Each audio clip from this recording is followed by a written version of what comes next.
अश्वत्थामा जी को आप क्यों ढूँढ रहे हैं? मेरा भी जो अट्रैक्शन था वो अश्वत्थामा बाबा की तरफ बचपन से ही था। न्यूज़पेपर की कटिंग में लिखा हुआ था कि अश्वत्थामा आज भी ज़िंदा है और वो जंगलों में भटक रहा है। मेरे को नर्मदा माँ की कॉलिंग आई, हम लोग जंगल में भटक गए और ओके। हम 4 लोग थे। हुँ, तो हमें एक आदमी आया सामने से, लंबा आदमी, और उसने हुँ, हमें रास्ता दिखाया। चारों के मन में एक ही नाम आया, अश्वत्थामा। मतलब ओके। कि अदृश्य रूप में हुँ, बहुत सारे ऋषि, मुनि, साधु, संत, राक्षस, देव, दानव सब वहाँ पर तपस्या कर रहे हैं। कि वो लोग शूलपानी झाड़ी में थे कि नॉर्मल रास्ते नहीं होता, आपको पहाड़ी चढ़नी है, आपको पहाड़ी उतरनी है। तो इस तरीके से तो वो शूलपानी झाड़ी में फँसे थे।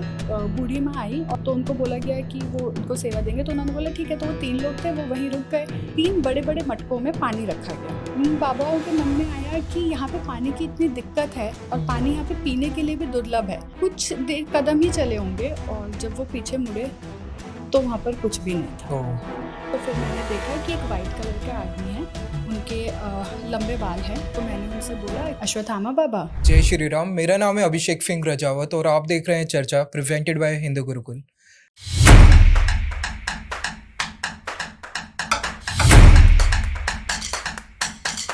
चर्चा के आज का हमारा जो एपिसोड है वो काफ़ी अलग होने वाला है। आज हम लोग बात करने वाले हैं महाभारत की। महाभारत जो कि आज से 3000 साल पहले वेद व्यास जी ने लिखा था। महाभारत में यूँ तो बहुत सारे कैरेक्टर हैं बट आज जिनकी बात करने वाले हैं हम लोग वो हैं अश्वत्थामा जी। अश्वत्थामा जो कि गुरु द्रोण के पुत्र थे और श्री कृष्ण ने उन्हें श्राप दिया था कि कलयुग के अंत तक वो जीवित रहेंगे। काफ़ी लोग ये क्लेम करते हैं कि उन्होंने अश्वत्थामा जी को आज भी देखा है। उन्हीं लोगों में से एक लोग आज हमारे साथ हैं, मिनी भारद्वाज जी। तो आइए जानते हैं मैम के बारे में। सबसे मैम, पहले तो नर्मदे हर। नर्मदे हर मैम। तो मैं वैसे पीआर हूँ by profession, media okay. Consultant हूँ, बट मैंने मतलब मैं ऑथर भी हूँ हुँ, और मीडिया कंसल्टेंट के साथ-साथ मैंने बुक्स भी लिखी है। मेरी पहली बुक आई थी seeking death a boon with okay, a curse, जो अश्वत्थामा बाबा के ही बारे में थी। ओके। और मेरी ये दूसरी बुक है, ये भी अश्वत्थामा बाबा के बारे में है, life of liberation a boon of a विश्व पुरुष अश्वत्थामा।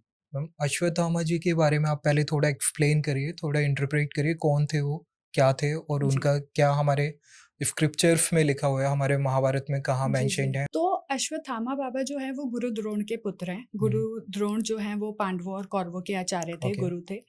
और माता कृपि के पुत्र हैं वो। हुँ, हुँ, और जो लाइक जो लोग जिस तरीके से उनको जानते हैं, वो ये जानते हैं कि हुँ, उनको कृष्ण जी ने श्राप दिया था। हुँ, कृष्ण भगवान जी ने श्राप दिया था कि कलयुग के अनंत काल तक वो जीवित हुँ, रहेंगे, भटकते रहेंगे और उनको मतलब अमरता का अभिशाप दिया गया था। श्राप दिया था। लेकिन ऐसा नहीं है। हुँ, बहुत कम लोगों को ये बात पता है। जब आप महाभारत पढ़ते हैं जो वेद व्यास जी द्वारा रचित है, हुँ, तो उसमें ये सौप्तिक पुराण में ये लिखा गया है, इस बात का वर्णन है हुँ, कि उनको 3000 साल तक का श्राप मिला था। तो 3000 साल तक का उनको श्राप मिला था और वो धरती पर भटकते रहेंगे। उनके माथे से जो मणि निकाली गई थी, हुँ, उस हुँ, मणि से रक्त बहता रहेगा हुँ, और पूरे घाव रहेंगे, किसी हुँ। के कॉन्टैक्ट में नहीं आ सकेंगे।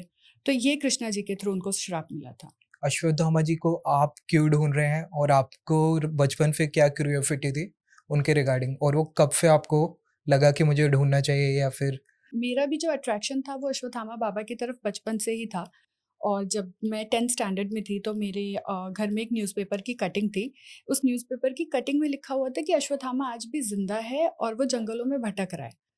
तो धीरे-धीरे मेरी क्यूरियोसिटी उनकी तरफ और बढ़ती चली गई, क्योंकि मेरा जो एक परसेप्शन उनको लेके हमेशा से था वो ये था कि ठीक है, उन्होंने पाप किया है, ये मैं भी मानती हूँ कि उन्होंने उस युग का सबसे बड़ा अपराध किया था। हाँ जी। तो लेकिन उसके अलावा भी बहुत सारी चीज़ें हैं जो मुझे जाननी थी कि कैसे अपराध हुआ, क्यों मिला, पास्ट क्या था, क्योंकि आप देखेंगे जब भी ऐसी कोई घटना घटित होती है कि किसी को श्राप दिया जाता है, तो उसका पास्ट होता है और उसका फ्यूचर होता है। हाँ जी। वो पास्ट से ताल्लुक़ रखता है और हुँ, फिर उसका फ्यूचर का भी सिग्निफिकेंस निकल के आता है। हुँ, तो मेरे अंदर वो क्यूरियोसिटी बढ़ती गई थी और फिर जैसे कि कॉलिंग आती है, तो मुझे भी कॉलिंग आई।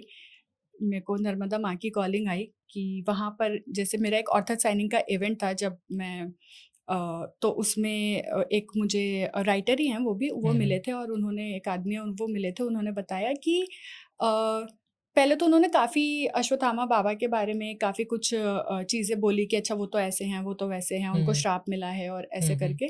फिर तो मुझे थोड़ा-सा गुस्सा आने लग गया था, मतलब हुँ, गुस्सा एज़ इन बुरा लगने लग गया था। तो फिर उन्होंने मेरे को बोला कि मैंने ये बात किसी को बताई नहीं है, बट मैं तुझे बता रहा हूँ कि हम लोग नर्मदा माँ की परिक्रमा कर रहे थे, तो उस ओके, परिक्रमा में हम लोग जंगल में भटक गए और ओके। हम 4 लोग थे। हुँ, तो हमें एक आदमी आया सामने से, लंबा आदमी, और उसने हुँ, हमें रास्ता दिखाया। तो जब वो चला गया तो एक और फिर वो गायब हो गया, और जब वो गायब हुआ तो हम सब चारों के मन में एक ही नाम आया, अश्वत्थामा। हुँ, तो वो हैं या वो नहीं है हमें नहीं पता, पर शायद तुझे नर्मदा परिक्रमा करनी चाहिए। ओके। तो वहाँ पे भी मेरा ये था कि बाबा, मतलब आपने इनको दर्शन दिए, मुझे दर्शन नहीं हुँ। दिए, तो प्लीज़ मुझे भी बुलाइए। तो एक आप दिन, हाँ बचपन जी। से उन्हें बाबा बोलते थे? नहीं, मैं बचपन से बाबा नहीं बोलती थी तो उनको। उस टाइम पे आपका क्या मतलब माइंडसेट क्या था उनके रिगार्डिंग कि वो कैसे होंगे या क्यों आप उनको मैं अट्रैक्ट हुए उनकी साइड? एक्चुअली मैं उनको जज नहीं कर रही थी। मुझे ये लग रहा था कि अगर उनको श्राप मिला है, हुँ, तो उसके पीछे कुछ ना कुछ रीज़न है। हुँ, मेरा ये रहता था, क्योंकि जैसे आप देखेंगे तो शिव पुराण में कथा आती है। हुँ, तो शिव पुराण में कथा में उसमें बोला जाता है कि जो हमारे ये ब्रह्मा जी के पुत्र हैं, हुँ, सनक, सनकादि, हुँ, तो ये लोग, एक यज्ञ हो रहा था और वहाँ पर यज्ञ में वो गए, तो वहाँ पे पितरों की कन्या थी। हुँ, तो पितरों की कन्या ने उनको नमस्कार नहीं किया, तो उन्होंने उनको श्राप दिया कि तुम्हें मनुष्य योनि में जन्म लेना पड़ेगा। ओके। तो जब उन्होंने क्षमा मांगी और बोला कि हमसे गलती हो गई, तब उन्होंने बोला कि ठीक है, तुम मनुष्य योनि में जन्म तो लोगी, लेकिन हुँ, तुम्हारा जन्म जो है वो साधारण नहीं होगा। ओके। तो वो जो 3 पितरों की कन्या है, हुँ, वही बनी है। एक सीता माता की माता है, एक राधा माँ की माता है, और हुँ, एक पार्वती माता की माता है। ओके।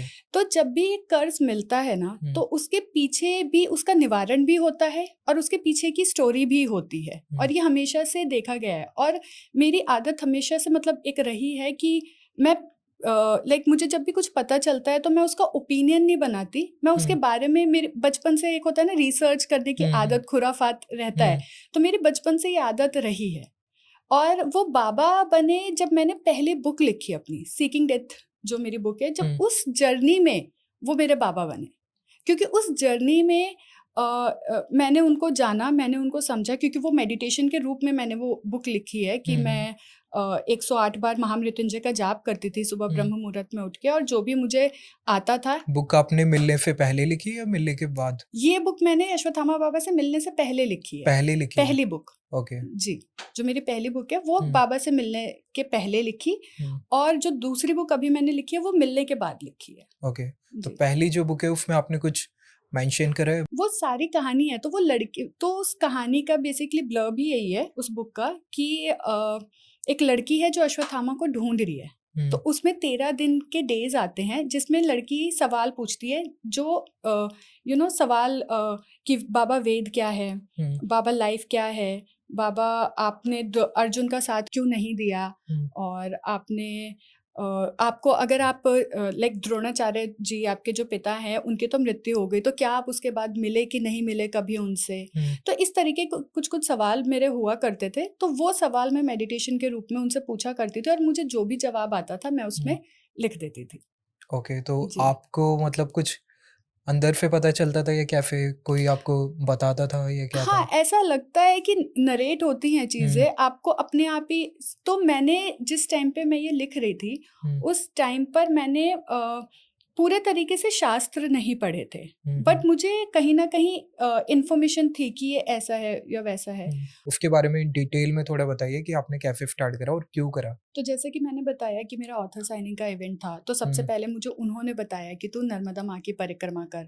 फिर एक दिन मैं सो रही थी, तो मेरी बॉडी, मतलब ये मैं बोलूँगी इसको साइकिक मैसेज। हुँ, तो हुँ, मुझे मेरी बॉडी फ्रीज़ हुई, और बॉडी फ्रीज़ होने के बाद मेरे को किसी ने बोला कि तुझे बोला है ना नर्मदा माँ की परिक्रमा पर जा, तो तेरे जितने सवाल हुँ, हैं वो तुझे वहीं मिलेंगे। तो देन वहाँ से आई डिसाइडेड कि मैं इस परिक्रमा पर जाऊँगी। ओके। तो नर्मदा, लेकिन परिक्रमा के बारे में बताने से पहले मैं नर्मदा माँ के बारे में बताती हूँ। तो नर्मदा माँ जो हैं वो मतलब उनका नाम लेते ही मेरे चेहरे पे स्माइल आ जाती है, हुँ, क्योंकि नर्मदा माँ, she is the living goddess, she is truly a mother. मतलब, और इन इसको सिर्फ़ वही समझ सकता है जो नर्मदा खंड के लोग हैं या जिन्होंने हुँ, परिक्रमा की है। नर्मदा माँ की महिमा बहुत ज़्यादा है, और स्पेशली हम जो परिक्रमावासी होते हैं, हम हुँ, परिक्रमा करके भी आ जाते हैं, लेकिन नर्मदा माँ नहीं छूटती हमसे। हम क्योंकि नर्मदा परिक्रमा पर हमें आप जब करते हैं तो आपको भक्ति समझ में आती है कि असली भक्ति क्या है। नर्मदा माँ पंचगंगा में से एक हैं, उनको दक्षिण गंगा भी बोला जाता है और महादेव की पुत्री हैं वो, और उन महादेव के पसीने से उत्पन्न हुई थी। ओके। और मार्कंडेय ऋषि हैं, उन्होंने पहली बार इस परिक्रमा को किया था। तो और नर्मदा माँ को महादेव का आशीर्वाद है कि उनको अविनाशी बोला जाता है। ओके। सारी नदियां सूख जाएंगी, हम्म। प्रलय आ जाएगा, नर्मदा नदी इकलौती नदी है जिसका जल कभी नहीं सूखेगा। ओके। जी, तो ये सारी चीजें। और फिर मैंने जो अपनी परिक्रमा उठाई थी, मैंने अपनी परिक्रमा उठाई ओंकारेश्वर से। तो ये परिक्रमा 2 जगह से उठती है, एक है अमरकंटक और एक है ओंकारेश्वर। ओके। और ये 3600 किलोमीटर की होती है। जो नर्मदा माँ की ये परिक्रमा का जो रीजन होता है, इसको हम लोग बोलते हैं नर्मदा खंड। ओके।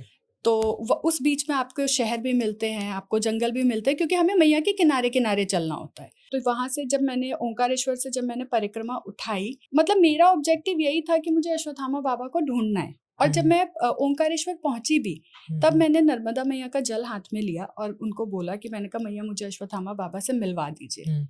और ये नर्मदा माँ से अगर आप कुछ मांगे और वो ना मिले, ये संभव ही नहीं है।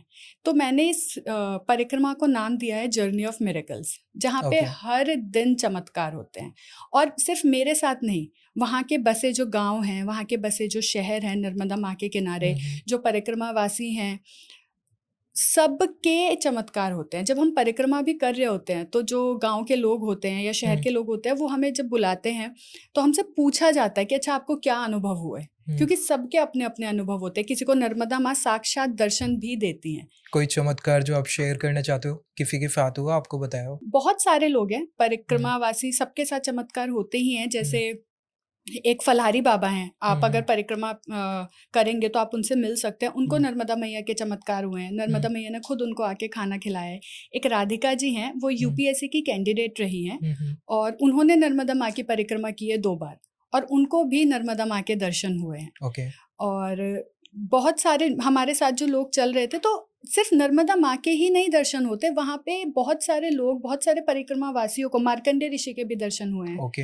तो वहाँ पे एक तीर्थ आता है लोहारा में, कपिल मुनि तीर्थ। इसका जो इसकी महिमा जो है, तो नर्मदा माँ इकलौती ऐसी नदी है जिनके ऊपर पुराण भी लिखा गया है। तो नर्मदा माँ के पुराण में और भी बहुत सारे शास्त्रों में नर्मदा माँ की परिक्रमा, तो उसमें एक तीर्थ आता है कपिल मुनि।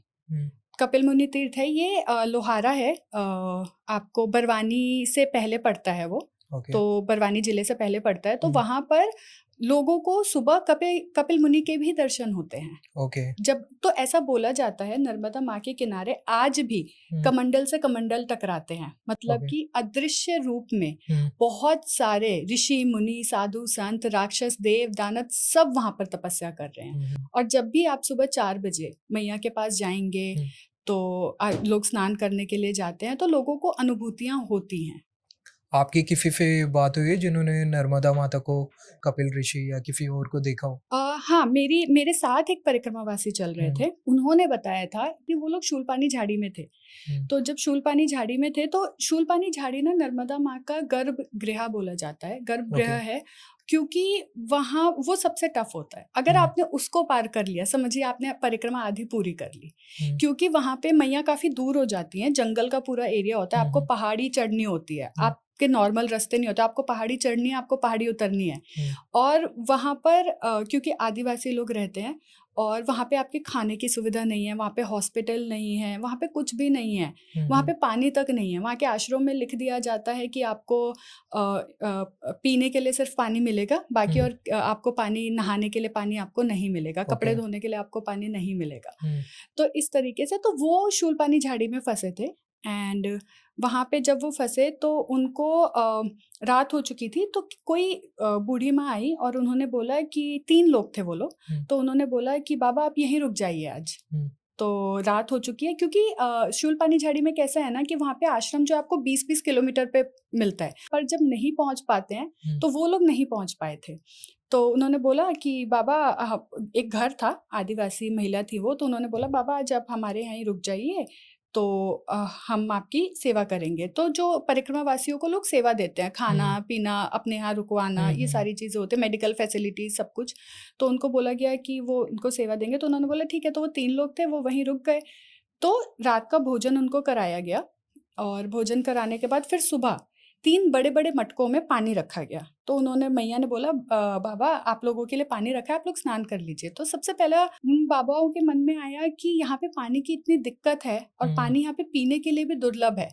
तो यहाँ पे इतने बड़े-बड़े मटकों में पानी कहाँ से आया? तो उन्होंने स्नान वगैरह किया, फिर उनको बाल भोग बोला जाता है, जो हमें नाश्ता दिया जाता है, तो उन्होंने बाल भोग किया और फिर वो लोग अपना परिक्रमा के लिए उन्होंने अपनी परिक्रमा उस दिन की शुरू की। कुछ देर कदम ही चले होंगे और जब वो पीछे मुड़े तो वहाँ पर कुछ भी नहीं था। ओह!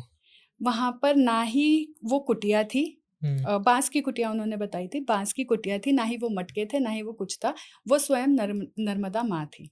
तो ऐसा बोला जाता है कि नर्मदा माँ के किनारे कोई भूखा नहीं सोता। अगर आप कहीं फँस भी गए हैं, 3 बार आपको सिर्फ़ नर्मदे हर, नर्मदे हर, नर्मदे हर बोलना है और आपको कुछ नहीं होगा।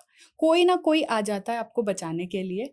और अगर आप भूखे सोए हैं, मान लीजिए आप नहीं पहुँच पाए, तो नर्मदा माँ खुद आपको खाना खिलाने आती है। ओके, तो मैम वापस आते हैं हम लोग अपनी स्टोरी पे। तो जी। आप नर्मदा माता की परिक्रमा जो होती है स्टार्ट कहाँ से होती है और जी। कैसे करी आपने, तो वो तो बताइए? ये परिक्रमा 2 जगह से शुरू होती है, एक होती है अमरकंटक और एक होती है ओमकारेश्वर।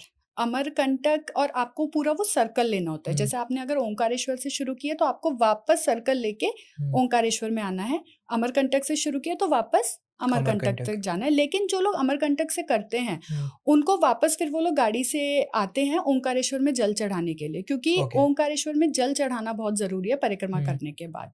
तो मैंने जो अपनी परिक्रमा उठाई थी, वो मैंने ओमकारेश्वर से उठाई थी। ओके। तो इस परिक्रमा में ऐसा होता है कि आपको कपड़े मतलब आपको खुद अपना बैग लेके चलना होता है। तो आप मेरे पास 2 सूट थे और एक हमने गाउन रख लेते हैं महिलाएं लोग कि मैया में स्नान करना होता है तो उसके लिए। तो बेसिक एक प्लेट होती है हमारे पास, एक ग्लास होता है और एक ओढ़ने के लिए कंबल होता है और एक थर्माकोल का मैट मिलता है, जिसको हम आसन बोलते हैं। तो हम जहाँ भी रुकते हैं वो मैट बिछाते हैं और वो चद्दर जो हमारे पास होती है, वो ब्लैंकेट हम उसको ओढ़ते हैं और फिर हम चलते हैं। तो बेसिकली ये एक तरीके से ये एक तपस्या है नर्मदा माँ की, ये कोई आम परिक्रमा नहीं है और ये इसका महत्व भी बहुत ज़्यादा है। और ये जब परिक्रमा आप करते हैं तो साक्षात नर्मदा मैया आपके साथ चल रही होती हैं। तो इसलिए वहाँ के गाँव के बसे जो लोग हैं, नर्मदा माँ के किनारे बसे जो गाँव हैं, वहाँ के जो लोग हैं, वो हम लोगों को साक्षात नर्मदा मतलब हम लोगों को बहुत इज़्ज़त और सम्मान दिया जाता है, क्योंकि और इससे उनका भी फ़ायदा होता है। ऐसा माना जाता है कि जो हमारा पुण्य है और अगर वो हमारी सेवा करते हैं तो उनको भी वो पुण्य मिलता है। तो जो लोग परिक्रमा नहीं कर सकते उनको भी वो पुण्य मिलता है। तो इस तरीके से काफ़ी ये लोग होता बोलते है। हैं कि अगर कोई तीर्थ यात्रा वगैरह करके आया, अगर उनके जी। पैर दबाते हैं या फिर कुछ हाँ, करते हैं तो तो वो उनका पुण्य पुण्य उनको मिलता उनको है। मिल जाता है। हाँ, इसी तरीके से तो इसलिए वहाँ पर सेवा करने के लिए बहुत सारे लोग मतलब हर घर में आपको बोला जाएगा कि मैया आप हमारे घर में आ जाइए या मैया आप किसी का पैर दुख रहा है, क्योंकि क्या होता है कि ये परिक्रमा एक हमारे जीवन की तरह होती है। जिस तरीके से हमारे जीवन की साइकिल चलती है, उतार-चढ़ाव, कभी अच्छे दिन, तो कभी बुरे दिन, तो कभी बीमारी, इसी तरीके से इस परिक्रमा पर भी होता है कि आपको हर दिन अच्छा नहीं मिलेगा, लेकिन हर दिन ऐसा भी नहीं है कि आपको बुरा मिलेगा। और जब हम लोग अपना बैग उठाते हैं, हमारे हाथ में दंड होता है, कमंडल होता है और जब हम चलना शुरू करते हैं, हमें नहीं पता कि आगे क्या होने वाला है। हमें नहीं पता हमें खाना मिलेगा कि नहीं, हमें नहीं पता कि हमें क्या खाने में मिलेगा, हमें नहीं पता कि हमें कौन रोकेगा, हमें कुछ नहीं पता होता है। सिर्फ मैया के भरोसे चलना होता है, क्योंकि हम पैसे भी नहीं ले सकते इसमें।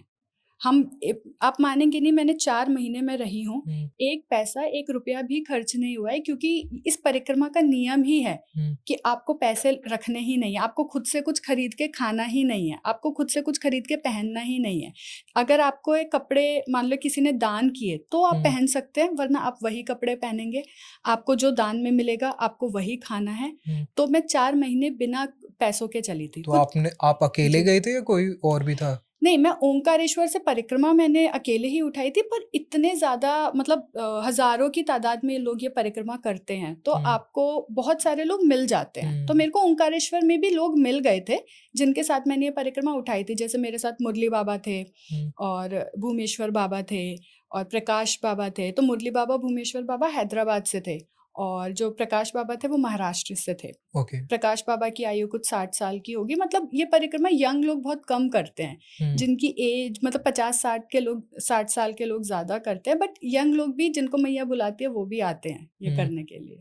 आपका यात्रा के बीच में कोई एक्सपीरियंस रहा हो जो आप शेयर करना चाहते हो, जो थोड़ा डिफरेंट हो, या आप कुछ प्रिकॉशंस देना चाहते हो जो लोग जा रहे हैं वो लोगों को कैसे करनी चाहिए? हाँ, तो मेरे पास ऑल्सो मेरे को बहुत सारे क्वेश्चंस भी आए हैं कि लोग मेरे से पूछ रहे हैं मेरी जर्नी के बाद कि ये परिक्रमा कैसे उठाई जाती है। तो सबसे पहले मैं वो बता देती हूँ। तो ये परिक्रमा देव उत्थान एकादशी के दिन उठाई जाती है। उस दिन से शुरू होती है और देव शयनी से पहले आपको इसको पूरा करना पड़ता है, क्योंकि उसके बाद चातुर्मास लग जाता है। तो चातुर्मास में ये परिक्रमा को रोक दिया जाता है। अगर आप पूरा नहीं कर पाए हैं तो आप जिस भी आश्रम में हैं, आपको उसी आश्रम में 4 महीने चातुर्मास करना होता है। तो इसलिए देवशयनी से पहले लोग इसको पूरा कर लेते हैं। बट जो साधु संत हैं वो उनकी जो बेसिकली ये परिक्रमा जब स्टार्ट की गई थी तब ये 3 साल 3 महीने 13 दिन की होती थी। मार्कंडेय ऋषि ने जब शुरू की थी। तो साधु संत जो होते हैं वो लोग इसको 3 साल 3 महीने 13 दिन भी करते हैं। पर जो लोग गृहस्थ लोग होते हैं और टाइम का अभाव होता है तो वो लोग 4-5 महीने के ड्यूरेशन में ये लोग कर लेते हैं। लेकिन मतलब ये देव उत्थान एकादशी से शुरू की जाती है। आप उठा कभी भी सकते हैं। जैसे मैंने जनवरी में उठाई थी। मैंने आई गेस 6 जनवरी को मैंने ये परिक्रमा उठाई थी 2023 में और 4 महीने में ये परिक्रमा को मैंने पूरा किया था। एक ऐसा हुआ था, एक्सपीरियंसेस तो एक्चुअली बहुत सारे हैं क्योंकि वहाँ पे हर दिन ही चमत्कार होते हैं, हर दिन। तो ऐसा हुआ था कि हम लोग लक्कड़कोट की झाड़ी पहुँचे थे और लक्कड़कोट की झाड़ी में जैसे मुझे पहले से ही सपना आया था कि मतलब लक्कड़कोट की झाड़ी भी एक डेंस फॉरेस्ट है।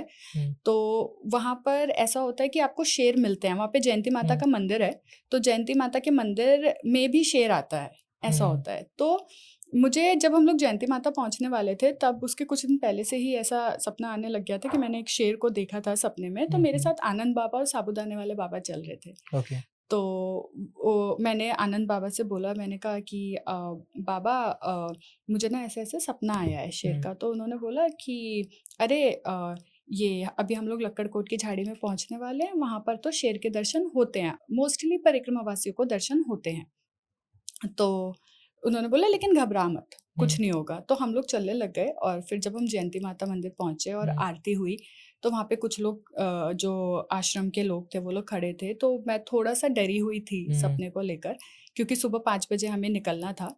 तो वहाँ पर उन्होंने बोला कि क्या हुआ मैया, आप परेशान क्यों हैं? तो मैंने बोला, तो आनंद बाबा ने बोला एक्चुअली कि इनको ऐसे-ऐसे सपना आया है। तो उन्होंने बोला अरे अभी कुछ दिन पहले एक परिक्रमावासी को शेर दिखा था, आपको कुछ नहीं करना, आपको 3 बार नर्मदे हर नर्मदे हर नर्मदे हर बोलो और कुछ नहीं होगा। तो इसी तरीके से मेरे साथ भी हुआ। तो जब हम लोग चलने लग गए थे तो क्या होता है जयंती माता मंदिर से ना आपको 3 या 4 लोग भी साथ में नहीं भेजता, आपको 15-20 के ग्रुप में भेजा जाता है। लेकिन ऐसा होता है कि कुछ लोग जल्दी चलते हैं, कुछ लोग पीछे धीरे चलते हैं, तो आगे पीछे होते रहते हैं। और वो जो जंगल है वो 34 किलोमीटर का जंगल है और आपको 1 गो में पार करना होता है, क्योंकि वहाँ पे पूरा जंगल एरिया है। आपको पानी नहीं मिलेगा, आपको खाने की कोई फैसिलिटी, मतलब प्रॉपर जंगल है। इट्स नॉट लाइक कि हमें वहाँ पे स्टॉल लगे हैं, कुछ ऐसा है, कुछ नहीं है। वहाँ पे सिर्फ एक बीच में एक हनुमान जी का मंदिर आता है जहाँ पे आप 10 मिनट का ब्रेक लेते हैं एंड देन फिर आके आप शुरू करते हैं, क्योंकि जंगली जानवरों का भी खतरा होता है। तो वहाँ पे कोई घर भी नहीं है दूर-दूर तक। तो हम लोगों ने चलना शुरू किया, तो हमारे साथ महाराष्ट्र के कुछ लोग थे, वो लोग आगे बढ़ गए और हम लोग चल रहे थे। तो पीछे एक मैया बाबा भी थे, काफ़ी बूढ़े थे। तो उन्होंने बोला कि मैया आप, आनंद बाबा को बोला एक्चुअली कि हम लोग धीरे चल रहे हैं, हमसे चला नहीं जाता है, तो आप लोग हमें अपने साथ लेके चलिए, जंगल हम साथ में पार करते हैं। तो आनंद बाबा ने बोला ठीक है। तो हम लोगों ने चलना शुरू किया। चलते-चलते वो लोग पीछे छूट गए। तो आनंद बाबा ने रियलाइज़ किया कि वो लोग काफ़ी पीछे छूट गए हैं। तो उन्होंने बोला कि मुझे और साबूदाने वाले बाबा को कि आप लोग यहीं रुको, मैं उनको लेकर आता हूँ। तो वो गए और उस दिन ऐसा था कि जंगलों में ना पेड़ से गम निकलता है, तो साबूदाने वाले बाबा को वो बहुत पसंद था। अच्छा। हाँ, वो एक्चुअली जब से हम लक्कड़कोट की झाड़ी में गए थे, वो हाँ। मतलब कहीं पे भी उनको दिखता, वो जाके पूरा हमारे पास जो कमंडल होता है उसको भर लेते थे वो, और फिर वो खाते थे, और फिर उन्होंने मुझे भी टेस्ट कराया। हाँ। तो मैंने जब उनसे पूछा, मैंने कहा बाबा ये क्या है, तो उन्होंने बोला अरे ये ना हमारे यहाँ पे बड़ा महंगा मिलता है। अच्छा। तो वहां पे उनको पेड़ पे वो गम दिखा हम्म, और वो भागकर उस तरफ गए। और उसके बाद वहां पर मैं अकेली थी, मैं वेट कर रही थी, तब तक मैंने वो सपने में जो जगह देखी थी ना, वो जगह सामने देखी। ओके। तो मैंने सपने में देखा था कि जंगल है और एक तो वहां पे जंगल का जो एरिया है ना, वो उसमें लाल रंग की मिट्टी है, जो पगडंडियां बनी हुई है उसमें लाल रंग की मिट्टी है। 2-3 जगह ऐसी आती है जहाँ पे पीली मिट्टी है। तो मैंने अपने सपने में जो देखा था वो पीली मिट्टी देखा था। तो जब मैंने सामने देखा तो मेरे को वही जगह दिखी जो मैंने अपने सपने में देखा था। तो फिर मैं एकदम से ऐसे हो गई कि मतलब अभी कुछ तो होने वाला है करके।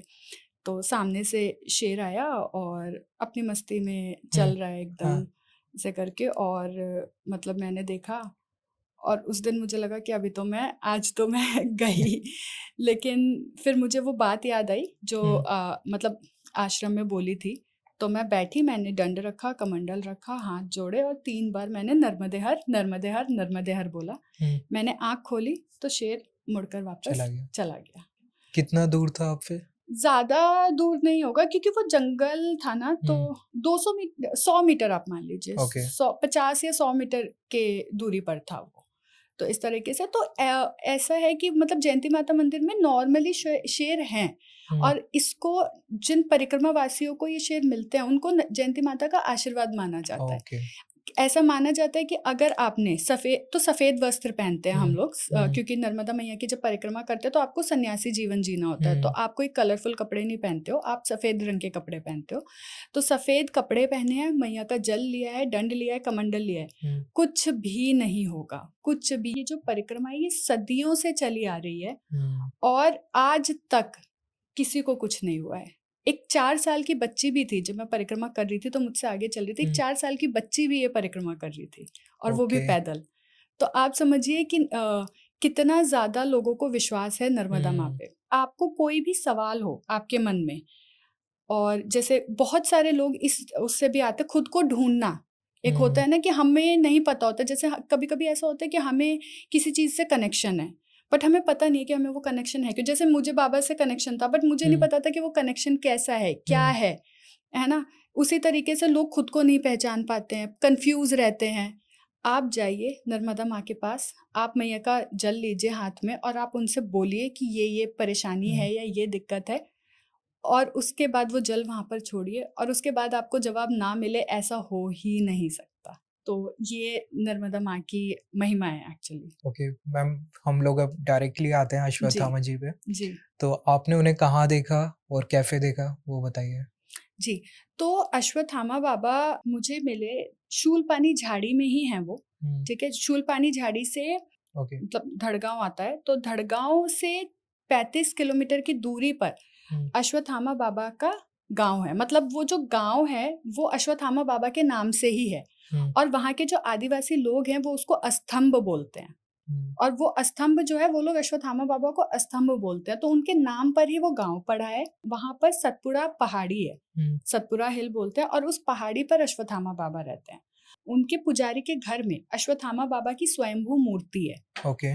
और वो मूर्ति वहां के लोगों का कहना है कि वहां पुजारी को उस पहाड़ी पर मिली थी, और किसी को नहीं पता कि वो मूर्ति कहाँ से आई थी। मतलब उस टाइम पे मतलब खुद स्वयंभू प्रकट हुई मूर्ति है, और तब पुजारी जी उसको अपने साथ ले आए थे, तो वो पुजारी के घर में रहती हैं। 5 दिन का ये उनकी एक यात्रा निकलती है वहां पर, 5 दिन की यात्रा निकलती है जो दिवाली के टाइम पर होती है।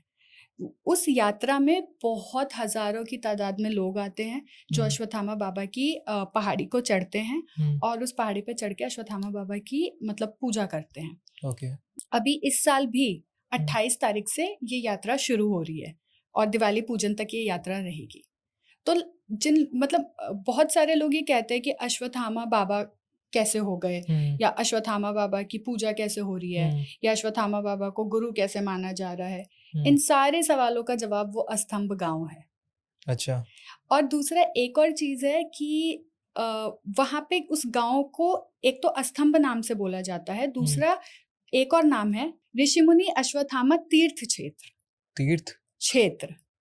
और अब आप देखेंगे कि वो जो आदिवासी लोग हैं, वो अश्वत्थामा बाबा को ऋषिमुनि बोलते हैं, है ना? अश्वत्थामा बाबा को ऋषि बोलते हैं और वो खुद भी उनको बाबा बोलते हैं। और जो लोग उनकी यात्रा करने आते हैं, वो लोग भी उनको बाबा बोलते हैं, ऋषि बोलते हैं। और जब आप कल्कि पुराण पढ़ेंगे, तो कल्कि पुराण के तीसरे अंश के 16वें अध्याय में ये बात मेंशन है, वर्णित है कि अश्वत्थामा बाबा जो हैं वो महर्षि हैं। महर्षि हैं। कल्कि पुराण में एक बात मेंशन्ड है जी। कि जिस टाइम पे कल्कि भगवान जन्म लेंगे जी। कली को मारने के लिए, तो उस टाइम पे सातों चिरंजीवी आएंगे, जी। उनमें से अश्वत्थामा जी भी आएंगे। एक बात और मेंशन है उसमें कि अश्वत्थामा, वेदव्यास एंड कृपाचार्य, ये तीनों जब भगवान जन्म लेंगे तो उनका बाल रूप देखने के लिए और भिक्षु के रूप में आएंगे। जी। जी, ये भी मेंशन है। और ये भी मेंशन है कि जो अश्वत्थामा बाबा होंगे वो कल्कि भगवान जी की जो दिव्य सेना होगी उनके सेनापति होंगे। तो हमारे शास्त्रों में एक श्लोक आता है, कल्केय सेनापतिर भवेत अश्वत्थामा द्रोण नंदना शिवांश सर्व शास्त्रार्थविद कलज्ञ सर्वभूताहिता। अर्थात द्रोणाचार्य के पुत्र अश्वत्थामा कल्कि भगवान के सेनापति होंगे, शिव का अंश होंगे और शास्त्रों के ज्ञाता होंगे, समय को जानने वाले होंगे और लोगों के हितैषी होंगे, मतलब कि लोगों का हित करने वाले होंगे। तो ये हमारे शास्त्रों में ऑलरेडी वर्णित है, बट लोगों को ये बात ज़्यादा अभी पता नहीं है। तो इसलिए लोग उनको बोलते हैं कि अरे वो तो उनको तो श्राप मिला है तो वो पूजनीय कैसे हैं। अब आप ये देखिए कि ये शास्त्रों में ऑलरेडी ये मेंशन्ड है, कल्कि पुराण में ये ऑलरेडी मेंशन्ड है कि वो महर्षि हैं। आप जब वहाँ पे जाएंगे अस्तंभ गांव में, उन्होंने तो पुराण नहीं पढ़े, वो आदिवासी लोग हैं, लेकिन वो लोग भी उनको ऋषि बोल रहे हैं, है ना? तो ये सारी चीज़ें कनेक्टेड है। अब जैसे आप जब ये वेदव्यास जी द्वारा रचित महाभारत पढ़ेंगे तो उसमें 3000 साल लिखा है, कहीं पे 5000 साल लिखा है। तो लोगों को कंफ्यूजन है कि 3000 है, 5000 है कि इमॉर्टल है। तो हमारे कल्कि पुराण में भी ये बात को मेंशन किया गया है कि एक बात बोली जाती है कि जब आपसे ईश्वर गुस्सा होते हैं तो गुरु आपकी मदद कर सकते हैं, लेकिन अगर गुरु आपसे नाराज हो गए, क्रोधित हो गए, तो फिर ईश्वर भी आपकी सहायता नहीं कर सकते। तो जब अश्वत्थामा बाबा को कृष्ण जी ने श्राप दिया था, तब वो परशुराम जी के पास गए थे। और परशुराम जी जो हैं वो द्रोणाचार्य के गुरु हैं, तो गुरु परंपरा के अनुसार परशुराम जी जो हैं वो भी अश्वत्थामा बाबा के गुरु हुए। तो परशुराम जी ने दुर्वासा ऋषि जी के साथ मिलकर उनके इस श्राप का निवारण बताया था और उन्होंने कुछ मंत्र दिया था या कुछ विद्या दी थी। और क्योंकि हमारे शास्त्रों में ये बात लिखी हुई है कि उनको 3000 सालों तक इस पाप का जो भार है वो उठाना ही पड़ेगा। तो 3000 साल के बाद जो उन्होंने निवारण दिया था, परशुराम जी ने और दुर्वासा जी ने, अश्वत्थामा बाबा ने तपस्या की है और तपस्या के बाद 5000 साल के बाद वो श्राप मुक्त हो चुके हैं। और अब जो है वो धरती पर जो रह रहे हैं वो ज्ञान अर्जित कर रहे हैं, क्योंकि जितना ज़्यादा वो ज्ञान अर्जित करेंगे अपनी तपस्या के माध्यम से, तभी जब कल्कि अवतार होगा तो वो सेनापति होंगे। तो वो सेनापति बनने के लिए वो उनकी तैयारी चल रही है। साथ ही वो सप्तऋषि भी होंगे 8वें मनवंतर के, वो वेदव्यास भी होंगे। और ये बात भी हमारे शास्त्रों में लिखी है। जब आप विष्णु पुराण पढ़ते हैं तो विष्णु पुराण के तृतीय अंश के दूसरे अध्याय में ये बात लिखी हुई है कि वो सप्तऋषि हैं, और तृतीय अध्याय में ही ये बात लिखी हुई है कि वो वेदव्यास हैं, उनको व्यास की उपाधि मिलेगी। तो आप देखो कि सारी चीज़ें हमारे शास्त्रों में लिखी हुई है, लेकिन हमें पता नहीं है। तो जब आप खुद कनेक्टिंग डॉट्स जोड़ेंगे कि एक तरफ सप्तऋषि हैं, व्यास हैं, एक तरफ उनको 3000 साल का श्राप मिला है, एक तरफ परशुराम जी और दुर्वासा जी ने उनकी मदद की, तो आपको खुद समझ में आएगा कि ये चीज़ें कहाँ जा रही है। और जब हम आज की दुनिया में बात करें तो ये चीज़ होने भी लग गई है। जैसे अस्तंभ गांव है, वहाँ पे खुद ही उन लोगों को नहीं पता है, पर वो लोग ऋषि बोलते हैं उनको। साथ ऋषि ही तो मैम द्रोणाचार्य के पुत्र थे, जी तो द्रोणाचार्य जी खुद ऋषि थे ऋषि खुद और ऋषि वो थे। ऋषि भाई थे हाँ, पांडवों और कौरवों के दोनों कौरवों के। के तो गुरु ऋषि भाई तो वो थे थे ही, जी, ठीक है, ऋषि नो तो वो डाउट। थे ही। और बाकी ऋषि होता है जिसको वेद पुराण का ज्ञान हो। हाँ हम लोग जितना मतलब हमारे पास लाइफ होता है वो होता है 100 ईयर्स, उनका राइट 5000 है। राइट, तो उससे भी पहले का है वो। ज्ञान तो अर्जित कर ही चुके होंगे करी काफी चीजें। ज्ञान अर्जित कर चुके होंगे और अभी भी कर रहे हैं वो, हम्म, क्योंकि उनको अभी जैसे महर्षि हैं वो, ब्रह्म ऋषि बनेंगे वो, शिव जी के अंश हैं वो, है ना। तो वो उनकी अभी ये जो तपस्या है, ये हम्म, तपस्या वही ज्ञान अर्जित के लिए है। वो जितनी ज्यादा साधना करेंगे, जितनी ज्यादा, क्योंकि कली जो है वो आप देखेंगे कि वो इतना पावरफुल है, इतना कि उसको मारने के लिए 7 भगवान जी चिरंजीवी 7 आएंगे चिरंजीवी भी आ जिसमें रहे हैं, हनुमान जी भी हैं। हनुमान जी भी हैं, है और ना। हनुमान जी को बोला जाता है कि वो जिस वॉर में आते हैं वो अकेले वो खत्म कर सकते अकेले हैं। खत्म कर सकते हैं। तो आप हम्म, देखिए, अब उस आर्मी के सेनापति अश्वत्थामा बाबा होंगे, हम्म, तो उनको अपनी साधना के माध्यम से कितना ज्यादा ज्ञान और ज्यादा अर्जित करना होगा। तो वो अभी अपना ज्ञान अर्जित कर रहे हैं। अब ये बहुत कम लोगों को ये बात पता है कि चेन्नई में एक संत हुआ करते थे, सत्याजित आनंदनाथ। तो उनको भी अश्वत्थामा बाबा के दर्शन हुए थे और अश्वत्थामा बाबा ने उनको कुछ मंत्र भी दिए थे। वो जो सत्याजित आनंदनाथा हैं, उनकी एक गुरु परंपरा चली आ रही है जिसमें अश्वत्थामा बाबा को वो लोग गुरु मानते हैं। ओके। और उनकी वो प्रॉपर गुरु परंपरा है। जो उनके शिष्य हैं, एक और उनके शिष्य हैं संतोष जी, जो उनके फॉलोअर है, जो जिनसे मेरी बात हुई है, तो वो खुद भी बताते हैं कि अश्वत्थामा बाबा जो है वो हमारे परम गुरु हैं, परमेष्ठी गुरु हैं एक्चुअली, और परम गुरु उनके सत्याजित आनंदनाथा हैं। तो ये लोग आज भी ये परंपरा को, गुरु परंपरा को ये लोग फॉलो करते हैं। तो आप देखेंगे देश के हर जगह जगह चीजें होनी शुरू हो चुकी हैं, क्योंकि उनका जो श्राप है वो खत्म हो चुका है। तो और इसीलिए आज अब लोग, सिर्फ इकलौती मैं ही नहीं हूँ जो अश्वत्थामा बाबा को गुरु मान रही हूँ, और सिर्फ इकलौती मैं ही नहीं हूँ जो अश्वत्थामा बाबा से मिली हूँ। हाँ, मेरी जो जर्नी रही है वो अलग रही है। मुझे बाबा ने कुछ चीजें ऐसी बताई हैं उनके जो, तो वो जब भी अगर आपसे मिलेंगे, देखिए तो वो आपको कुछ ना कुछ ज्ञान देकर जाते हैं, क्योंकि अश्वत्थामा बाबा के पास यूनिवर्स की सारा ज्ञान है, पूरे कॉस्मोस का ज्ञान उनके पास है। और वो जब भी आपको दर्शन देते हैं ना, तो एक तो होता है आपको इस तरीके से दर्शन देना कि उन्होंने आपकी हेल्प की, लेकिन मेरी जिद क्या थी कि मेरे तो सवाल हैं, मुझे तो उनसे बात करनी है, मुझे जानना है। तो उन्होंने भी मुझे कुछ कुछ चीज़ें ऐसी बताई हैं, कुछ चीज़ें मैंने अपनी बुक में लिखी है, कुछ चीज़ें होता है कि हम लोगों को अपने तक रखना होता है तो हम वो नहीं बताते हैं, और जो बताने वाली चीज़ें होती है जो समाज तक पहुँचना चाहिए, वो मैंने अपनी किताब में लिखी हुई हैं।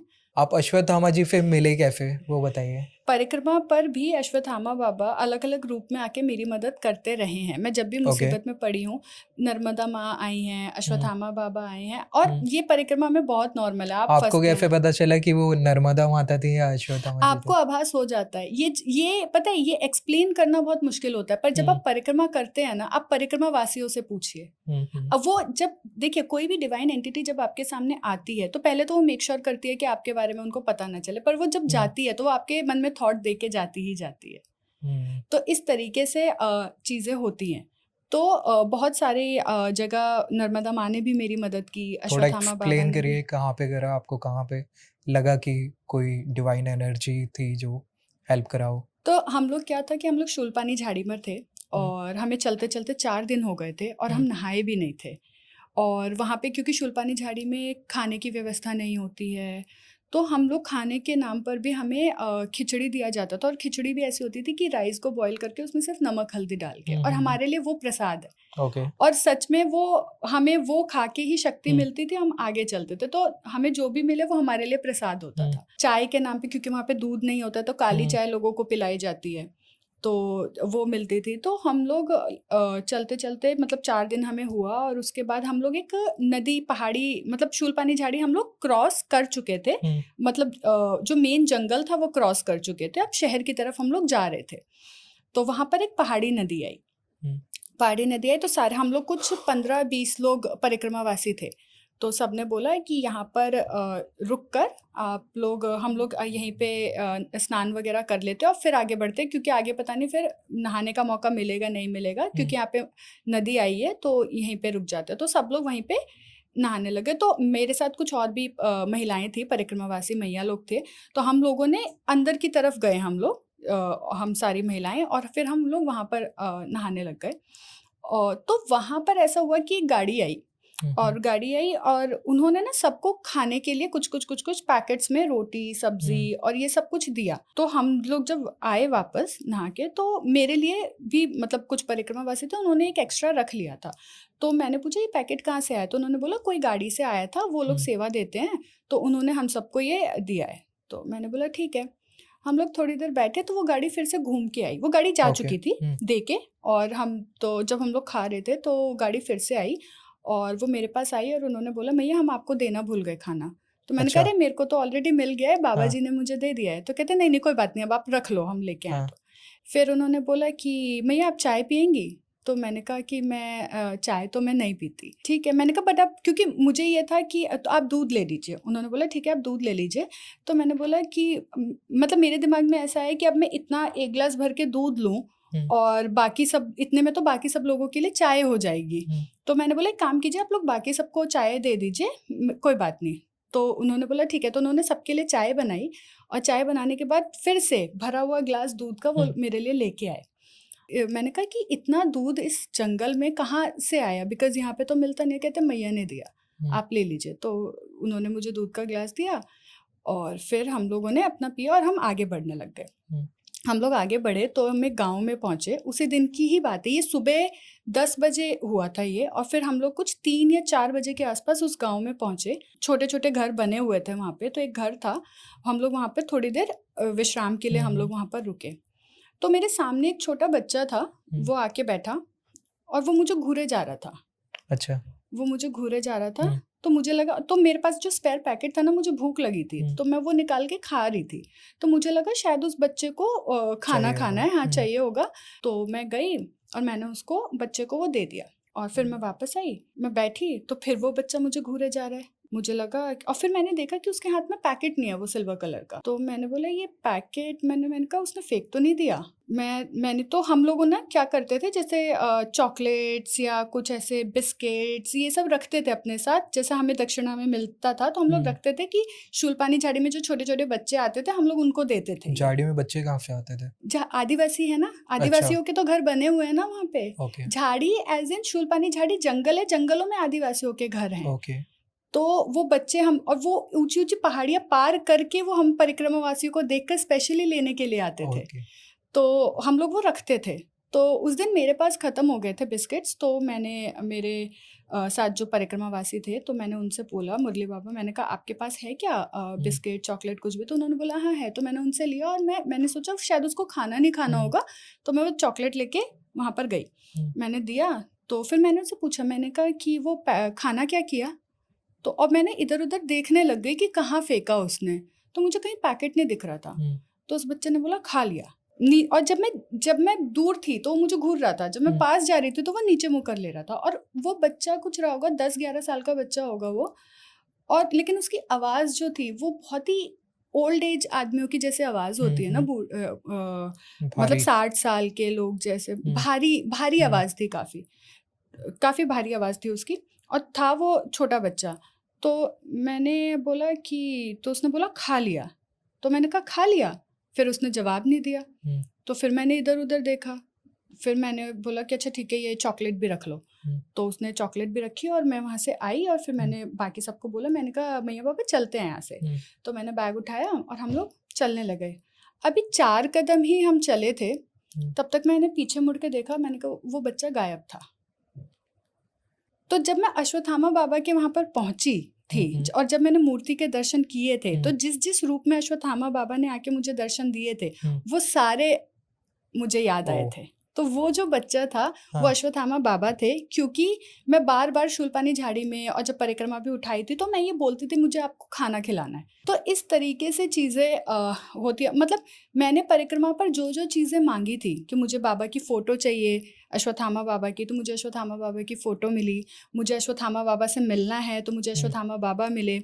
मुझे अश्वत्थामा बाबा को खाना खिलाना है तो मुझे तो जो भी चीज़ें मेरे सवाल थे या जो भी चीज़ें मैं मांगती थी वो सब पूरा होता जाता था।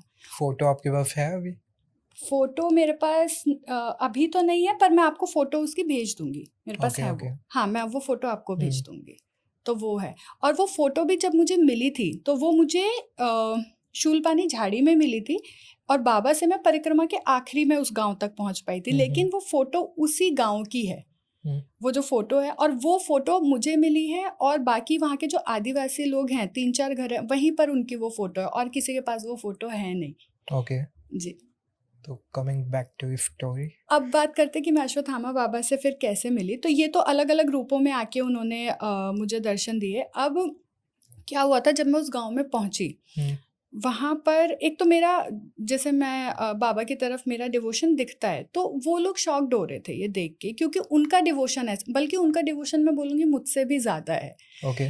तो वो तो लोग वो लोग लेकिन अश्वत्थामा जी को ढूंढने तो नहीं गए होंगे, वो तो नर्मदा की परिक्रमा के लिए गए होंगे आई वो तो गेस। उसी गांव में रहते हैं ना बाबा। अच्छा, जिसका जहाँ ओके पे ओके। स्तंभ गांव में जब मैं हम्म गई थी, तो स्तंभ गांव, और वहां पर उनको ढूंढने की जरूरत ही नहीं है, वो लोग सदियों से उनकी सेवा कर रहे हैं, बहुत सालों से उनकी ठीक सेवा है कर ठीक रहे है। हैं। तो वहां पे तो उनको तो वैसे ही दर्शन होते हैं, जब उनकी यात्रा भी निकलती है तब भी बहुत सारे अनुभव है लोगों के, हम्म। उनके दर्शन होने के। वो लोगों को आशीर्वाद दे के जाते हैं, तो इस तरीके वहाँ से के होते हैं। लोग क्या बताते हैं उनके बारे में? वो तो लोग तो क्योंकि ज्यादा जानते होंगे। जी, जी, जी, जी, जी। हम्म तो वहाँ के लोग, जैसे अभी अभी मैं गई थी इस बार, जब मैं सावन में गई थी बाबा के दर्शन के लिए, और मेरी जो किताब है मैं उनको चढ़ा के आई हूँ पहाड़ी पर। ओके। मतलब मैं तो जा नहीं सकती पहाड़ी पर, तो मेरे हम्म साथ एक भैया थे, वो पहाड़ी पर जा रहे थे, तो मैंने उनको किताब दिया, बाबा की आरती मैंने लिखी है, तो वो आरती ओके। बाबा तक पहुँचाई, और हम्म साथ में हमने खीर भी बनाई थी, हम्म क्योंकि वहाँ पर खीर बाबा को भोग में चढ़ाई जाती है। हम्म तो हमने खीर बनाई थी, तो वो सब मैंने खुद बनाई थी, तो हम्म वो सब बना के हमने उस पहाड़ी पर मैंने हम्म भिजवाया था। तो इस बार जब मैं गई थी, तो उन्होंने जैसे बताया कि लास्ट टाइम एक जर्नलिस्ट आई थी वहाँ पर। हम्म तो उन्होंने, तो ये जो पहाड़ी है ना, इस पे औरतें नहीं चढ़ सकती, हम्म औरतों की मनाही है। हम्म अगर उनको दर्शन करना है तो वो जूना स्तंभ है, वहाँ पर जगह है जहाँ पे बोला जाता है कि अश्वत्थामा बाबा को जब कर्स मिला था, हम्म तो वो वहाँ पर आके बैठे थे और वहाँ पे अपनी तपस्या कर रहे थे। फिर जब लोग बसने लग गए तो वो ऊपर पहाड़ी पर चले गए। तो वहाँ पे स्वयंभू शिवलिंग विद नंदी जी भी प्रकट हो रखी है। ओके। जी। तो वहाँ पर दर्शन कर सकते हैं, और अश्वत्थामा बाबा की मूर्ति भी किसी औरत ने नहीं देखी है सिवाय मेरे। मैं पहली हम्म महिला हूँ जिसने उस मूर्ति को देखा है, हम्म मतलब उस मूर्ति के दर्शन किए हैं। तो वो, उस लड़की ने ये बोला कि मैं चढ़ के दिखाऊंगी। अच्छा। उसने बहुत चैलेंज वे में उसने बोला हम्म कि मैं चढ़ के दिखाऊंगी और मैं चढ़ूंगी। तो वो, उन्होंने बताया कि वो अभी आधी पहाड़ी भी नहीं चढ़ी थी, हम्म और उनके पैरों में इतना दर्द हुआ कि वो चढ़ ही नहीं पाई आगे, अच्छा। कर ही नहीं पाई, और वो वापस नीचे आ गई। तो इस तरीके से वहाँ के गांव के लोग अश्वत्थामा बाबा के बारे में बताते हैं। ओके। तो और भी बहुत इंसिडेंट है, बहुत हम्म सारे लोगों को, जैसे वो लोग ये भी बोलते हैं कि अब लोगों के यात्रा के दौरान वो वेश बदल के भी घूमते हैं, या लोगों के घरों में जाके खाना भी वेश बदल के खा लेते हैं। तो इस तरीके से उनकी अलग अलग कहानियाँ, और अगर कोई भी मुसीबत में है होता है हम्म और उनका नाम लिया जाता है, तो वो हमेशा उसकी मदद करने के लिए आते हैं। और आप देखिए, ये बात मुझे उन आदिवासी लोगों ने बताई, ठीक है, और यही बात जो मैंने आपको ये श्लोक बताया कि वो लोगों का हित करने वाले होंगे, ये उस श्लोक में भी लिखा हुआ है। ओके। तो ये इस तरीके से वो चीज़ें होती हैं। और वहाँ पर जो आदिवासी लोग हैं, तो वहाँ पे लेकिन एक दिक्कत है कि आप जब वहाँ पर जाते हैं तो वहाँ पे रहने का साधन नहीं है, वहाँ पे कोई होटल्स नहीं है, क्योंकि वो जो जगह है वो जंगल के बीचों बीच है, और वहाँ पे कोई होटल्स नहीं है, वहाँ पे कोई पक्की सड़क नहीं है, कच्चा रास्ता है। तो जो आदिवासी लोग हैं वो अपनी तरफ से पूरा अरेंज कोशिश करते हैं, क्योंकि बहुत ज़्यादा लोग आते हैं, और ये उन लोगों के सामने अभी चैलेंज भी आ रहा है, क्योंकि इतने ज़्यादा लोग आते हैं और वो लोग व्यवस्था पूरी तरीके से कर नहीं पाते। तो वो लोग काफ़ी कोशिश कर रहे हैं तो ये सब वो कि फ्री करते हैं। हाँ, कि वहाँ पर ये व्यवस्था हो सके। तो अभी उन लोगों ने अश्वत्थामा ट्रस्ट भी बना लिया है, अश्वत्थामा बाबा के नाम का ट्रस्ट भी बना लिया है। और काफ़ी प्रोग्रेस अब वो लोग हो रहा है, काफ़ी चीज़ें वो लोग कर रहे हैं। आप मानेंगे नहीं, लोग जब आते हैं तो ये चढ़ाई पूरे दिन में भी होती है, रात में भी होती है, और वहाँ पर उन लोगों ने खुद अपने कंधों पर उठा के स्ट्रीट लाइट्स ले जाके पहाड़ियों पे लगाया है। और वो जब पहाड़ी आप देखेंगे ना, वहाँ पे आप नॉर्मली भी चलना बहुत मुश्किल है, और वो लोग कंधों पे स्ट्रीट लाइट को ले जाके उस पहाड़ी पर लगाना, ताकि जब यात्रा के दौरान लोग आए तो उनको असुविधा ना हो। तो इतना विश्वास उनको बाबा पर है, इतना इतना वो लोग लोगों के लिए करने की कोशिश कर रहे हैं। वो लोग क्या बोलते हैं अश्वत्थामा जी के बारे में? उनको ज़्यादा कुछ नहीं पता है, उनको बस इतना पता है कि अश्वत्थामा बाबा को श्राप मिला था, तब से वो यहाँ पर तपस्या कर रहे हैं, और वो हमारी मदद करते हैं, मतलब उस गाँव के सरदार हैं, और उनकी यात्रा निकलती है। उनका डिवोशन बहुत है बाबा को, मतलब इतना ज़्यादा बाबा को लेके उनका डिवोशन है, मतलब कि आप और हम फेल हो जाएंगे, उनकी भक्ति इतनी ज़्यादा। मतलब मैं जब गई तो मुझे मेरी भक्ति कम दिख रही थी उन लोगों की भक्ति के आगे। तो वो लोग इस तरीके से बाबा को मानते हैं। और अगर आप नॉर्मल, मतलब अगर आप यात्रा पे नहीं जा सकते हैं तो आप नॉर्मली भी जा सकते हैं, किसी भी दिन जा सकते हैं, लेकिन वहाँ पे रुकने की सुविधा नहीं होती। तो वहाँ पे जो आदिवासी लोग हैं वो अपने घर में ही आपको रोकेंगे, और आप लोगों को पूरी सेवा, आदर, सम्मान सब दिया जाता है। ओके। तो इस तरीके से वो करते हैं। आपको आपकी जर्नी में कुछ डिफिकल्टी फील हुआ करते हुए? अब जैसे 4 महीने हैं, तो 4 महीने तो आपको, जैसे मैंने बताया कि हमारी एक लाइफ की तरह होती है, उतार चढ़ाव सब आते ही हैं। और सबसे बड़ी बात है कि अगर आपने नर्मदा माँ से कुछ मांगा है तो वो पहले आपकी परीक्षा भी लेती है, ये बात भी सच है। मेरे साथ ऐसा हुआ था कि जब हम शूलपानी झाड़ी पार कर रहे थे, वहाँ पे हम पहुँचे, एक जगह आई मोलगी। तो मोलगी से मेरा पैर ना स्वेल होना शुरू हो गया था, और मेरे दोनों मतलब घुटने जो थे वो पूरे स्वेल हो गए थे, मेरा पैर पूरा स्वेल हो गया था। और जर्नी टोटल कितना पड़ता है डिस्टेंस जो है? 3600 किलोमीटर। 3600। हाँ। ओके। तो मेरा पैर पूरे स्वेल हो गए थे, और मेरा पैर एक्चुअली फ्रैक्चर्ड हो चुका था, और मुझे ये भी नहीं पता था कि मेरा पैर फ्रैक्चर्ड है। बस मेरे से चला नहीं जाता था, मतलब मेरे को एक बेबी स्टेप लेने में भी ना आधा घंटा लग जाता था, मतलब इतना ज़्यादा। और मैं 1 महीने फ्रैक्चर्ड पैर में चली हूँ। और मेरे साथ के जो परिक्रमावासी थे, वो लिटरली मेरे लिए मैया से प्रे करते थे कि मैया इसकी परीक्षा आप खत्म कर दो, मैया इसको तो ठीक कोई कर दो। डॉक्टर वगैरह या कोई हॉस्पिटल तो वगैरह आप होते हैं नर्मदा माँ के किनारे जो बसे शहर और गांव है, वो लोग ही आपको सेवा देते हैं, वो आपका ट्रीटमेंट कराते हैं। तो ऐसा मेरे को जैसे मोलगी में हुआ था, उसके बाद वहाँ पर मोलगी के आश्रम में भी किसी मतलब लोकल जो डॉक्टर होते हैं उनको बुलाया गया था, तो उन्होंने कुछ उनका आयुर्वेदिक कुछ दिया था कि इसको पैरों में लगाओ, पर नहीं होता। जब ठीक होना होगा ना, वो अपने आप होगा। आप चाहे कितनी भी मैंने कितनी कोशिश की, तो जैसे वहाँ पे उन्होंने दिया, कुछ थोड़ा बहुत आराम हुआ, फिर मैंने चलना शुरू किया, फिर हुआ। फिर उसके बाद मेरे साथ एक बाबा चल रहे थे, उन्होंने बोला कि मैया एक बार हॉस्पिटल में आप दिखा लो, क्योंकि मैं ना 25 से 30 किलोमीटर एक दिन में चला करती थी, और अब मेरी जो स्पीड थी वो 10 किलोमीटर हो गई। आगे जाके तो मेरी स्पीड 5 से 3 किलोमीटर तक भी हो गई थी, वो भी कम से कम मैं 4-5 पेन किलर्स खाती थी, उसके बाद चलती थी। तो जब हम लोग हॉस्पिटल में गए तो वहाँ पर दिखाया, तो उन्होंने बोला कि ये तो फ्रैक्चर्ड है। एक वो करवाया गया, चेक कराया, तो निकला कि ये फ्रैक्चर्ड है। तो उन्होंने बोला कि आपको 21 दिन प्लास्टर करके रेस्ट करना पड़ेगा, और मैं ये रिस्क नहीं ले सकती थी।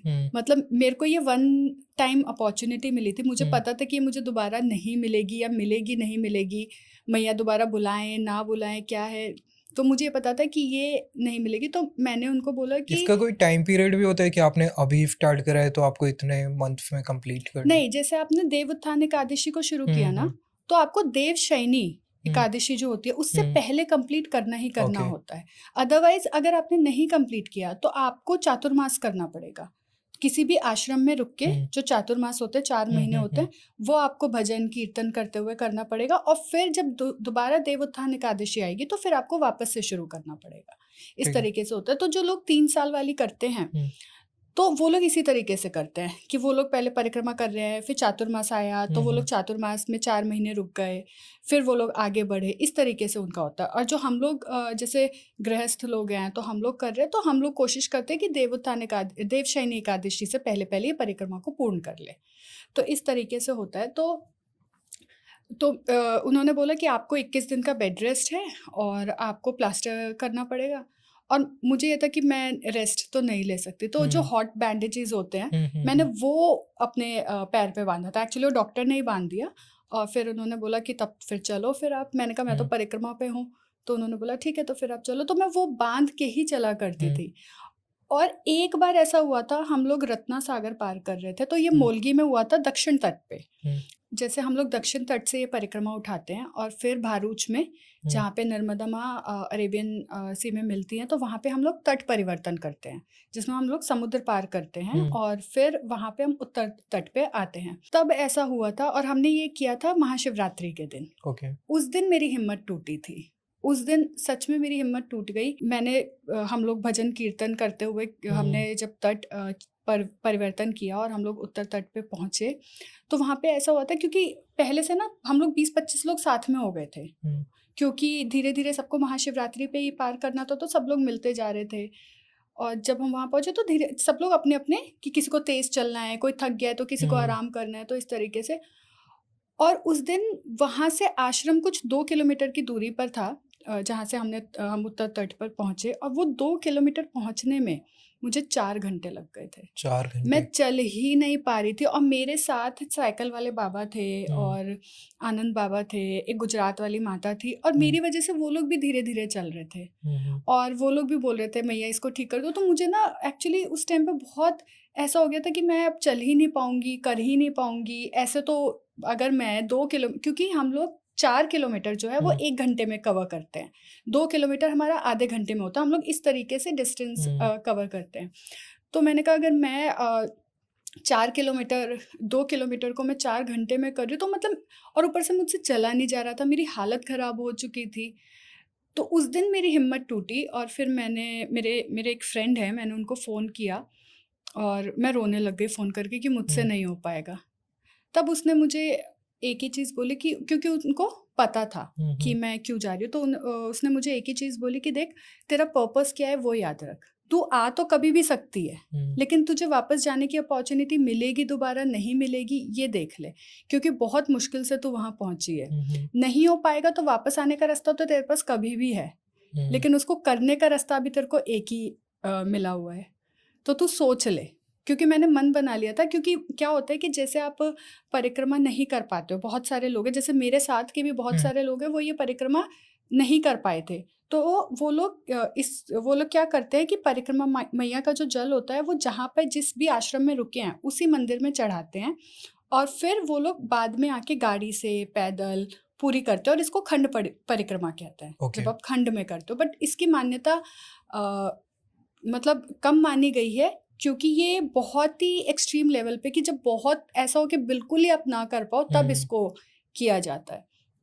तो मैंने ये सोच लिया था कि मैं भी करूँगी, फिर मैंने अपने फ्रेंड से बात की और फिर मैं चलने लग गई। ओके, तो उसके बाद फिर मैं एक जगह पहुँची, महेश्वर।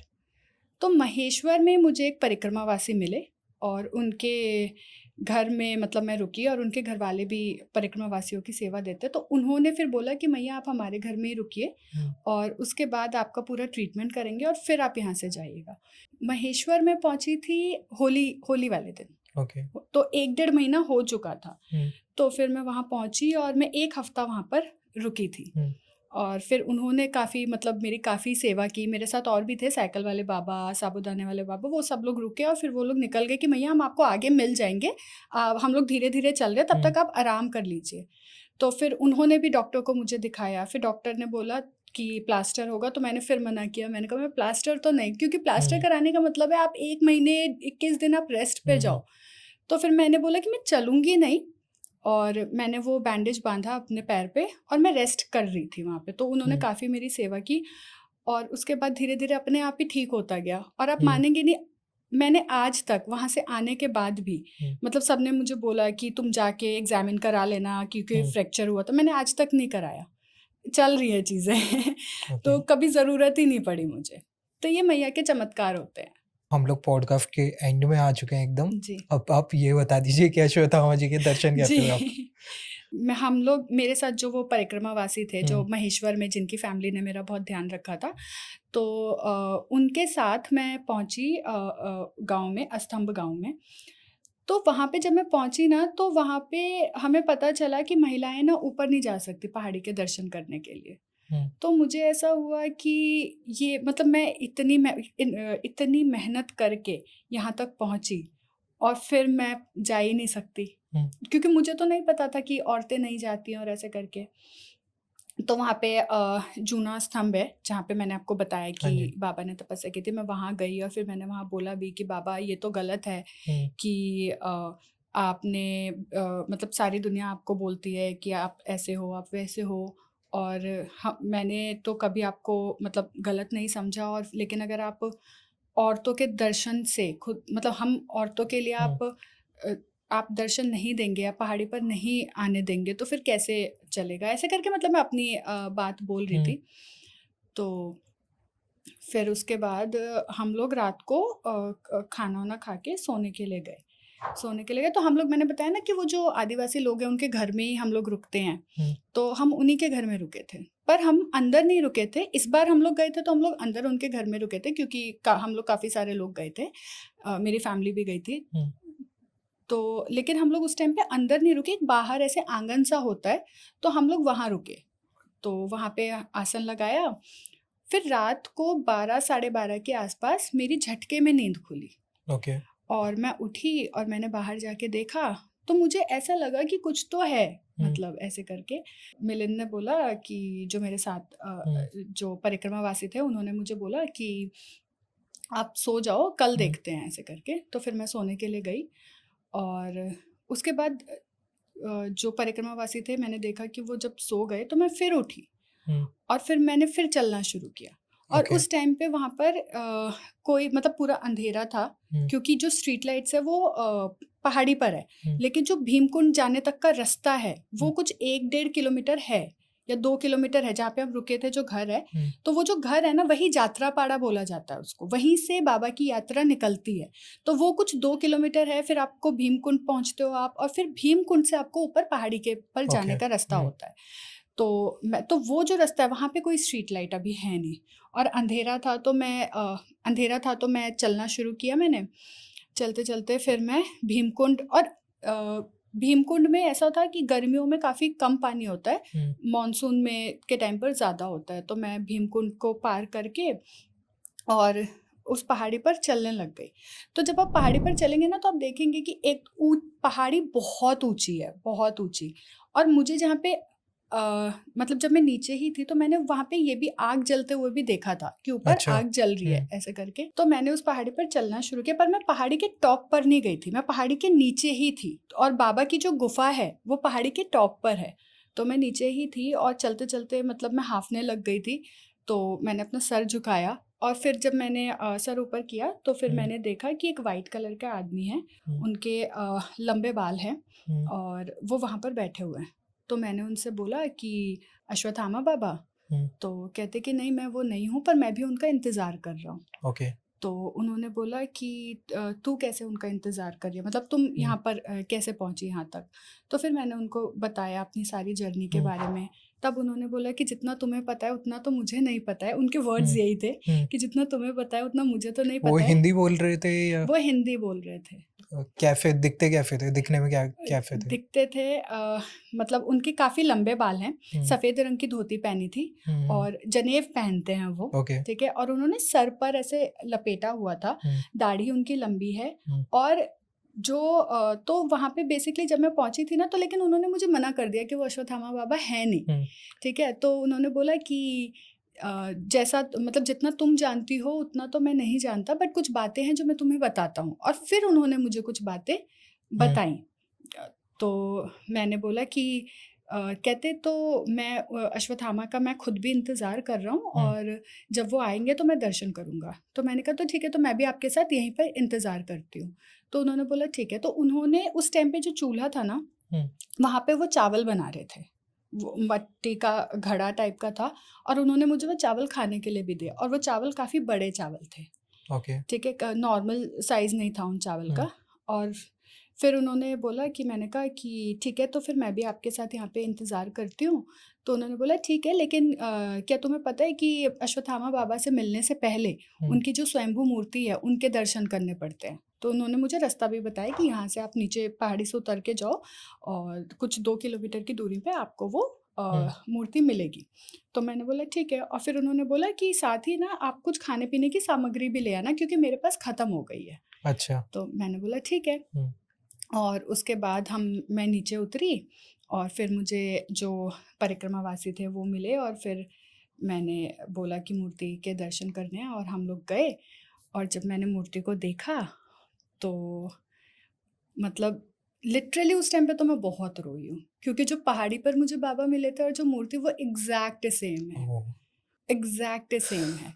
तो वो, और फिर जब मैंने उस मूर्ति को छुआ, मतलब तो जहाँ जहाँ अश्वत्थामा बाबा ने मुझे बचाया, दर्शन दिए, जो वो सारे इंसिडेंट्स अपने आप ही याद आने लग गए कि यहाँ पर थे, यहाँ पर हम्म, थे, अच्छा ये भी क्योंकि वो भी सारे चमत्कार ही हैं, बट हम्म, समझ नहीं आ रहा था कि ये कौन है। हुआ चमत्कार, अच्छा नहीं हम्म, देखा, चलो आगे बढ़ो, अच्छा बचा लिया, चलो आगे बढ़ो, इस तरीके से था। तो वो सारी चीज़ें आई। उसके बाद फिर जब मैं वापस आने लग गई, फिर जो मेरे साथ परिक्रमावासी थे उन्होंने भी दर्शन किया। फिर जब हम वापस आने लगे तो गाँव के लोगों ने पूछा मुझसे, तो मैंने बोला कि उन्होंने पूछा कि आप कहाँ से आ रहे हो, तो मैंने बोला कि मैं बाबा के दर्शन करके आ रही हूँ। तो वो लोग भी शॉक्ड थे, हम्म, क्योंकि मैं पहली महिला हूँ जिसने बाबा की मूर्ति के दर्शन किए हैं। हम्म, और वो लोग इतना ज़्यादा मानते हैं कि महिलाएं खुद ही नहीं जाती हैं, हम्म। उनके अंदर डर भी है। तो इस तरीके से तो वो लोग शॉक्ड थे। आपके पास कोई फोटो या कुछ है हाँ, उधर मेरे का? पास फ़ोटो है, मैं आपको दे दूँगी बाबा हम्म, की स्वयंभू मूर्ति की, वो आप दिखा सकते हैं। ओके। तो इस तरीके से मैं अश्वत्थामा बाबा से मिली थी। और साथ ही मैं एक और चीज़ बताती हूँ कि जो ये उनकी मणि है, हम्म, जो लोग बोल रहे हैं कि रक्त बह रहा है, तो ऐसा नहीं है। यहाँ पर ऐसा है कि वो एक जैसे बंजर ज़मीन खोखली ड्राई हो जाती है, उस तरीके से है वो। आपने बताया कि उन्होंने कुछ बांध रखा हाँ, था, तो ऐसा हुआ था कि जब उन्होंने बाँधा हुआ था हाँ, और वो जब खाना निकाल रहे थे, हाँ, तो मैंने वो चीज़ देखी थी। लेकिन क्या होता है कि वो दिखी थी, मतलब मुझे पूरी नहीं दिखी, मुझे आधी दिखी थी इस तरीके से। हम्म, लेकिन क्या होता है कि जब भी कोई डिवाइन एनर्जी एंटिटी आपके पास आती है, तो आप सुध-बुध खो चुके होते हो। आपको नहीं पता होता है कि क्या है, क्या नहीं है। तो मुझे उस टाइम पे कुछ समझ में आ नहीं रहा था, वो बात मैं कर रही हूँ, चीज़ें हो रही हैं। जब मैं नीचे आई हूँ, जब मैंने मूर्ति को छुआ है, तब मुझे सारी चीज़ें रियलाइज़ हुई हैं, इस तरीके से चीज़ हुई है। और फिर मुझे वो जो मैंने वो देखा था, मुझे ये भी याद आया। तो ऐसा नहीं है कि उनका रक्त बहता है, ये तो मैं श्योरिटी के साथ कह सकती हूँ। बोलते हैं कि उनके पाप से बदबू आती है और लोग आप पाप में नहीं जा ऐसा सकते। कुछ भी नहीं है, ऐसा हम्म, क्योंकि वो था, ऐसा नहीं है कि ये बात झूठ है, क्योंकि हम्म, कृष्ण जी ने श्राप दिया था। हम्म, तो ये महाभारत में भी लिखा गया है कि जब कृष्ण जी ने श्राप दिया है, तो वेद व्यास जी ने बोला है कि अगर कृष्ण जी ने आपको हम्म, श्राप दिया है, तो आपको तो भुगतना ही पड़ेगा। तो ये सच है। लेकिन कृष्ण जी ने ये भी लिखित है हमारे शास्त्रों में, हमारे पुराणों में। आप मत्स्य पुराण पढ़िए, आप पद्म पुराण पढ़िए, आप महाभारत पढ़िए जो वेद व्यास जी द्वारा है, उसमें लिखा गया है साफ-साफ कि वो 3000 साल तक का है। और 2000 साल की उनकी तपस्या है, जो परशुराम जी ने और दुर्वासा ऋषि जी ने उनको बताई थी। और अब 5000 साल बाद वो पूरा कर चुके हैं, तो अब कुछ भी नहीं। और अभी उनकी जो जर्नी है वो सप्तऋषि बनने की जर्नी है, और वो अपनी तपस्या कर रहे हैं और कल्कि जी का मतलब इंतज़ार कर रहे हैं और अपने आप को प्रिपेयर कर रहे हैं कि वो उनकी आर्मी के सेनापति बन सके। तो ये उनकी जर्नी है अभी। आप उनके बारे में थोड़ा और डिटेल में बता सकते हैं? दिखने में वो मतलब आपने हाइट बताया, तो हाइट कितना होगा उनका? देखिए, मैं हाइट ऐसे नहीं बता सकती हूँ। हम्म, मैं वो मेजरमेंट लेके तो मैं गई नहीं कि नहीं मैं गए थे, एग्जैक्टली फिर भी एक रफली बता आइडिया सकूँ, होगा। लेकिन वो काफ़ी लंबे थे, लंबे ओके। काफ़ी हैं वो, लंबे थे वो। और बाल उनके पूरे पैरों तक आते हैं, पैरों तक। सफ़ेद बाल हैं उनके, पूरे सफ़ेद बाल हैं उनके, पैरों तक आती है, दाढ़ी उनकी इतनी है, ठीक है। और एक सफ़ेद रंग की धोती पहनते हैं, स्कार्फ है, जनेब है, और माथे पे उनका, जैसे मैंने बताया कि वो कोई रक्त नहीं बहता है। और ना मतलब एक और चीज़ है कि आप जब उनको देखेंगे ना, तो आप मतलब सफ़ेद दिखते हैं वो, अच्छा, सफ़ेद हैं वो, मतलब वो स्किन एक वो टोन कैसा है उनका मतलब? आप वो बिल्कुल सफ़ेद दिखते हैं, ओके। ठीक है। वो जो उनकी चमक है ना, वो एकदम सफ़ेद है। आपने उन्हें देखा जब, तो आपको फील नहीं हुआ ये कोई डिवाइन मुझे एनर्जी नहीं है? हुआ, ट्रस्ट मी, मुझे नहीं हुआ। आपको मतलब ये भी एक नहीं बारी लगा को कि मुझे लगा, क्योंकि रात को इतनी रात को मुझे और कौन दिख सकता है वहाँ पे। तो मैंने पहला सवाल ये पूछा कि अश्वत्थामा बाबा, लेकिन उन्होंने बोला नहीं। तो और अगेन मैं बोल रही हूँ ना कि आप स्तंभ हो जाते हो जब आपके सामने कोई ऐसी एनर्जी आती है, तो आपको आपको नहीं पता होता है कि क्या है। तो उस टाइम पे मेरे दिमाग में कोई थॉट्स ही नहीं थे, टू बी ऑनेस्ट। वो जो भी उस टाइम पे बात चल रही थी या जो भी चीज़ें हो रही थी, वो बस हो रही थी। और जो वो बोल रहे थे अच्छा ठीक है मुझे जाना है, चलो ठीक है बाबा मैं आती हूँ, फिर मिलके अश्वत्थामा बाबा के दर्शन करेंगे, और ऐसे करके और फिर मैं गई हूँ। तो मैं बिल्कुल स्तंभ थी उस टाइम पे। आपको क्यों लगता है उन्होंने आपको ही क्यों दर्शन दिए? मुझे उन्होंने क्यों दर्शन दिए, तो सबसे पहला सवाल तो ये है कि मैंने उनके बारे में जब पढ़ा या जब मैं उनको ढूंढने निकली, तो मैं इस तरीके से नहीं निकली कि अरे अश्वत्थामा ऐसा है मैं उसको ढूंढूंगा, या हम्म, अश्वत्थामा ये है मैं हम्म, उसको ढूंढूंगा। पहले मुझे जाननी थी चीज़ें, हम्म, मतलब कि उन्होंने ऐसा क्यों किया, है ना, हम्म, पाप किया इतना, जो कलयुग का द्वापर युग का सबसे बड़ा पाप उन्होंने किया है।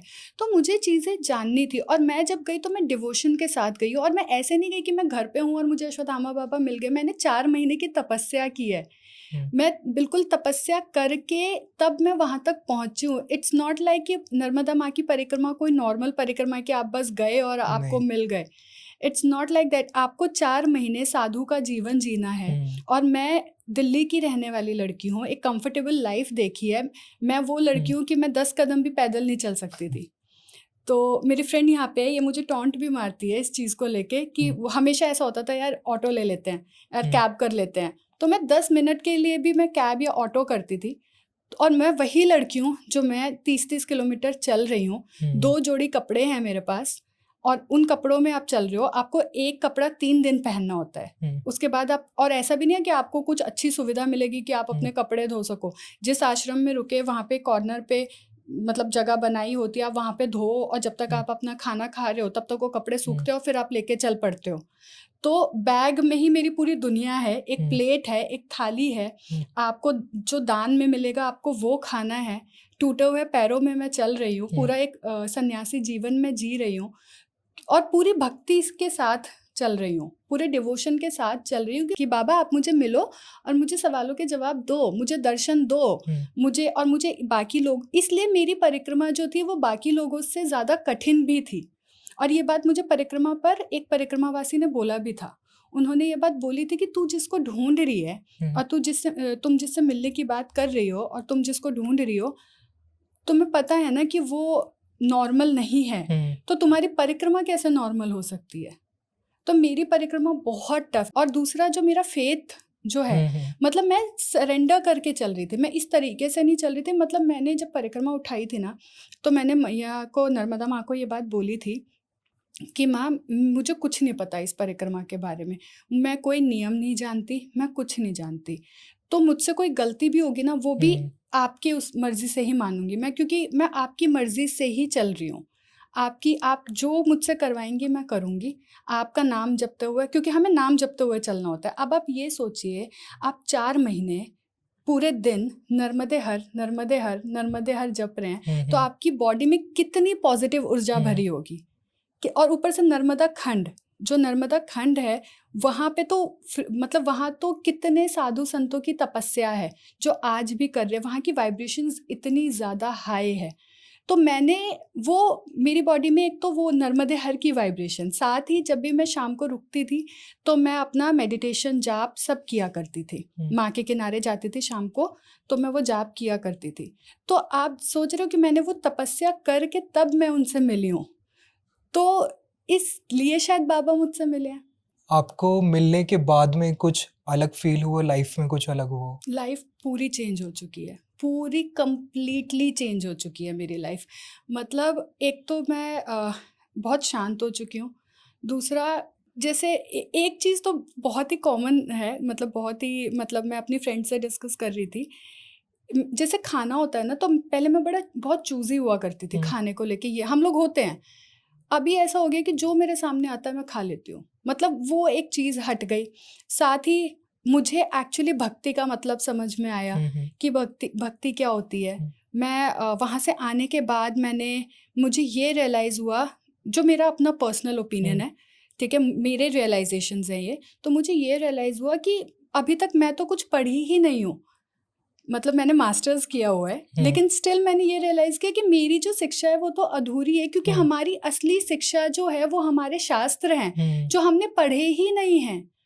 तो मुझे ये चीज़ रियलाइज़ हुई क्योंकि क्या होता है कि बिट्स एंड पीसेस में आपने कहीं तो कहानी सुनी हो, मतलब नर्मदा माँ के पास जाने के बाद रियलाइज़ हुआ कि अच्छा ये तो यहाँ पे ये जगह है, हम्म, आपको वो जगहें मिलती हैं।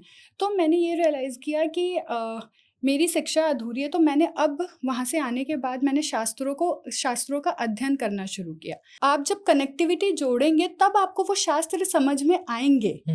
तो मुझे उनका मतलब धीरे-धीरे कि अच्छा यहाँ पे ये लिखा, यहाँ पे ये लिखा, यहाँ पे ये लिखा, अदरवाइज़ तो आप सिर्फ कन्फ्यूजन में रहेंगे। तो इस तरीके से चीज़ें मतलब मेरी लाइफ में बदली हैं। ऑलराइट मैम, हम लोग एकदम एंड में आ चुके हैं, तो मैं चाहूँगा कि हमारा एक सेगमेंट है जिसका नाम है मिथ बस्टर।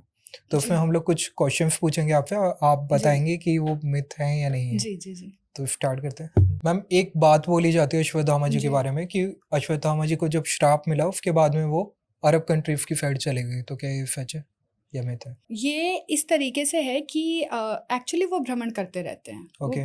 वो विचरते रहते हैं। जैसे महेश्वर में ज्वलेश्वर महादेव है, वहाँ पर भी उनको देखा जाता है। शूलपाणेश्वर महादेव है, वहाँ पर भी देखा जाता है। उसके बाद फिर असीरगढ़ में जो गुप्तेश्वर महादेव है, वहाँ पर भी उनको देखा जाता है। इंडिया में ही काफ़ी सारे ऐसे मंदिर है जहाँ पे जी। बोला जाता है कि वो पूजा करने आते हैं जी। मॉर्निंग में, और मोस्टली वैसे भगवान शिव के ही होते हैं। तो शिव जी के ऊपर पूजा करी हुई मिलती है जब भी मॉर्निंग में कोई जी, गेट खोलता है जी। या होता है। जी। तो मुझे एक बात पूछना है कि साइमल्टेनियसली सब जगह कैसे एक बार में होके आ जाता है? देखिए, एक तो वो ऋषि हैं, उन्होंने अपनी तपस्या के माध्यम से बहुत सारी शक्तियाँ अर्जित कर रखी है। अब साइमल्टेनियसली वो नहीं जाते, आपको एग्जैक्ट उनका टाइम नहीं पता। तो वो कब कहाँ दिख रहे हैं। अब जैसे मैं बुरहानपुर गई, मैं आपको बताऊं, मैं खुद बुरहानपुर जा चुकी हूँ। तो जब मैं बुरहानपुर गई असीरगढ़, तो वहां पर मैंने उनसे पूछा कि वहां पे ना बड़ा बोर्ड लगा हुआ है कि ये द्वापर युग के अश्वत्थामा यहाँ पूजा करने आते हैं। तो वहाँ के जो लोग हैं एक दो तो मैंने उनसे पूछा कि अश्वत्थामा बाबा यहाँ पर आते हैं? तो उन्होंने बोला कि पहले आते थे, अब नहीं आते। अब कभी कभी सोमवार के दिन या शिवरात्रि के दिन वो आते हैं। अच्छा, ठीक है, ये चीज हो गई। फिर मैं टपकेश्वर महादेव भी गई। टपकेश्वर महादेव है हमारे उत्तराखंड में, वहां पर वो अश्वत्थामा बाबा की जन्मस्थली मानी जाती है। तो वहां पर उन्होंने एक पैर पर तपस्या की थी महादेव की, जब वो बहुत छोटे थे, क्योंकि उनको दूध चाहिए था। तो महादेव प्रकट हुए थे, तो उन्होंने दूध की धारा निकाली थी। तो आज भी वहां पर महादेव पे वो, अब कहते हैं कि जैसे जैसे कलयुग आ रहा है तो वो पानी में कन्वर्ट हो गया, तो आज भी वो पानी टपकता है महादेव के ऊपर। तो वहां पर भी बोला जाता है अश्वत्थामा बाबा के बारे में। तो वो तो अपना जाते ही हैं, लेकिन ऐसा नहीं है कि वो 4 बजे इधर देखा तो फिर दूसरा भी कोई 4 बजे उधर ही देखेगा। अब उनको आगे पीछे हाँ, जहाँ जहाँ टाइमिंग, और ऐसा नहीं है कि वो डेली जाते हैं, ऐसा भी नहीं जा होगा। भी सकते हैं, वो मन की गति भी हो सकती है मन उनके की पास, गति भी हो सकती जो कि है। हाँ, परशुराम जी के पास थी, उनके गुरु थे वो। हाँ, उनके गुरु थे और वो उनके शिष्य हैं अश्वत्थामा बाबा। तो और शक्तियां, जैसे मैंने आपको पहले ही बताया कि उन्होंने इतनी अर्जित कर रखी है कि वो जा भी सकते हैं। और ऐसा नहीं है कि डेली जाते, जैसे बुरहानपुर में मुझे खुद ही ये बात बताई गई कि इस तरीके से, तो इस तरीके से भी चीजें होती हैं। हाँ, एक चीज आप ऐसे बता चुके हैं, फिर भी मैं चाहूंगा इस सेगमेंट में हम ऐड करते हैं जी, कि उनकी बॉडी से खून निकलता है, अभी भी निकलता है? It's a myth, completely a myth. और ये तो मैं बहुत श्योरिटी के साथ कह सकती हूँ, ओके। It's a myth. अब ऐसा नहीं है। उनका हाइट बोलते हैं कि 15 फीट के अप्रोक्स होगा। देखिए, 15 फीट तो नहीं है, मैं ये नहीं बोलूंगी 15 फीट है, इट्स अ मिथ। और मैं एग्जैक्ट साइज तो नहीं बता, मतलब एग्जैक्ट हाइट तो उनका नहीं बता सकती, बट मैं ये बोल सकती हूँ कि 8 से 11 फीट के बीच में वो होंगे। मैं एग्जैक्ट नहीं बता पाऊंगी, बट ये इतना होंगे, बट 15 फीट नहीं है, इट्स अ मिथ। और जो उनकी स्वयंभू मूर्ति है, उसमें भी वो मूर्ति भी प्रकट उनके धनुष के साथ हुई है। तो आप खुद समझिए कि उनको धनुष से कितना ज्यादा प्यार होगा। तो उनको अब मेरी बुक में भी, आप बुक के पीछे एक सिंबल बना हुआ है जो धनुषी है, जो अश्वत्थामा बाबा को लाइक उनको डेडिकेटेड ही है। तो उसमें वो धनुष नहीं दिखाया गया है। मैम, आप उनसे मिले कब थे? मैं उनसे मिली थी 2023 में, जब मैंने 2023 परिक्रमा उठाई थी, और मैं अप्रैल के महीने में उनसे मिली थी। और जनवरी को मैंने जनवरी की स्टार्टिंग में मैंने ये परिक्रमा उठाई थी, और परिक्रमा के एंड में मुझे उनके दर्शन हुए थे, जो कि अप्रैल मंथ में है। और आपने बुक कब लिखी थी? जो मेरी पहली बुक थी, जिसमें एक लड़की है जो अश्वत्थामा बाबा को ढूंढ रही है, तो वो बुक मैंने लिखी थी 2021 पे। अमेजन पे अवेलेबल है वो। 9 जनवरी को 2021 में अमेजन पर गई थी वो बुक। मैम, आपने गाँव एक मेंशन करा अफ्थम, तो वो वहाँ पर आप कैसे पहुँचे?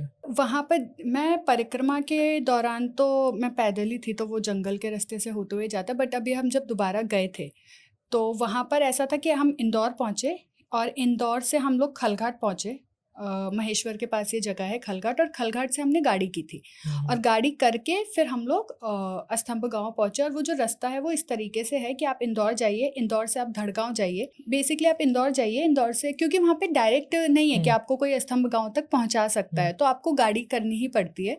तो आप गाड़ी कीजिए, गाड़ी से आप धड़गांव पहुंचिए और धड़गांव से 35 किलोमीटर की दूरी पर अस्तंभ गांव है, वो आपको बता देंगे। वहाँ पर गाड़ियाँ भी चलती है, मतलब आप धड़गांव पहुँचेंगे तो वहाँ से बोलेरो चलती है, जो आदिवासी लोगों मतलब जो आदिवासी लोग हैं वो उन लोगों को वहाँ पर लेके जाते हैं, अस्तंभ गांव पर लेके जाते हैं। तो आप धड़गांव से पता कर सकते हैं, वहाँ से आपको रास्ता बता दिया जाएगा। धड़गांव से आप असली गांव भी पूछ सकते हैं और असली गांव से फिर आपको अस्तंभ पहुँचना पड़ेगा। इस तरीके से है। और दूसरा बहुत सारे, मतलब मेरे को पर्सनली बहुत सारे ऐसे मैसेजेस भी आए कि अश्वत्थामा बाबा कब से बन गए, या मतलब मुझे अच्छे बुरे दोनों कमेंट्स आए। तो उसमें बहुत लोगों ने मुझे बोला कि अश्वत्थामा बाबा कब से बन गए, वो ऋषि कैसे हैं आप, वो पूजनीय कब से हो गए, बहुत सारे लोगों के सवाल हैं। तो मैं ये बोलूँगी कि जितने भी लोगों का ये सवाल है वो अस्तंभ गाँव जाए और वहाँ पर आप जाके खुद देख सकते हैं इन सारे। और मैं अश्वत्थामा बाबा से मिली कि नहीं मिली हूँ, मैं झूठ तो नहीं बोल रही हूँ या मैं फेक तो नहीं रही हूँ, इन सभी सवालों के जवाब उस गांव में हैं। आप उस गांव में जाइए, आप उनके गांव के लोगों से पूछिए, मेरे बारे में भी आप पूछ सकते हैं, बाबा के बारे में और जानकारी ले सकते हैं। अभी यात्रा भी शुरू होने वाली है 28 तारीख से, आप उस यात्रा में भी जा सकते हैं, 28 अक्टूबर से शुरू होने वाली है। तो जिसके जितने भी सवाल हैं, मैंने वो जगह का नाम बता दिया, आप लोग खुद जाइए।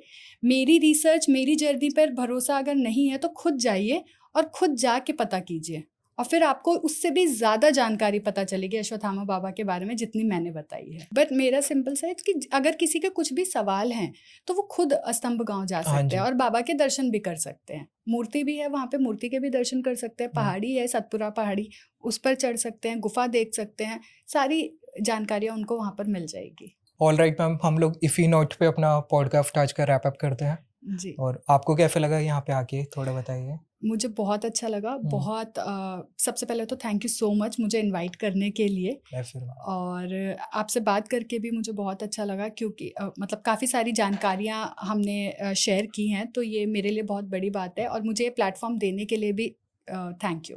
नर्मदे हर। तो ऑल राइट, जितना मज़ा मुझे आया उतना आई होप आप लोगों को भी आया हो, तो लाइक शेयर सब्सक्राइब करें।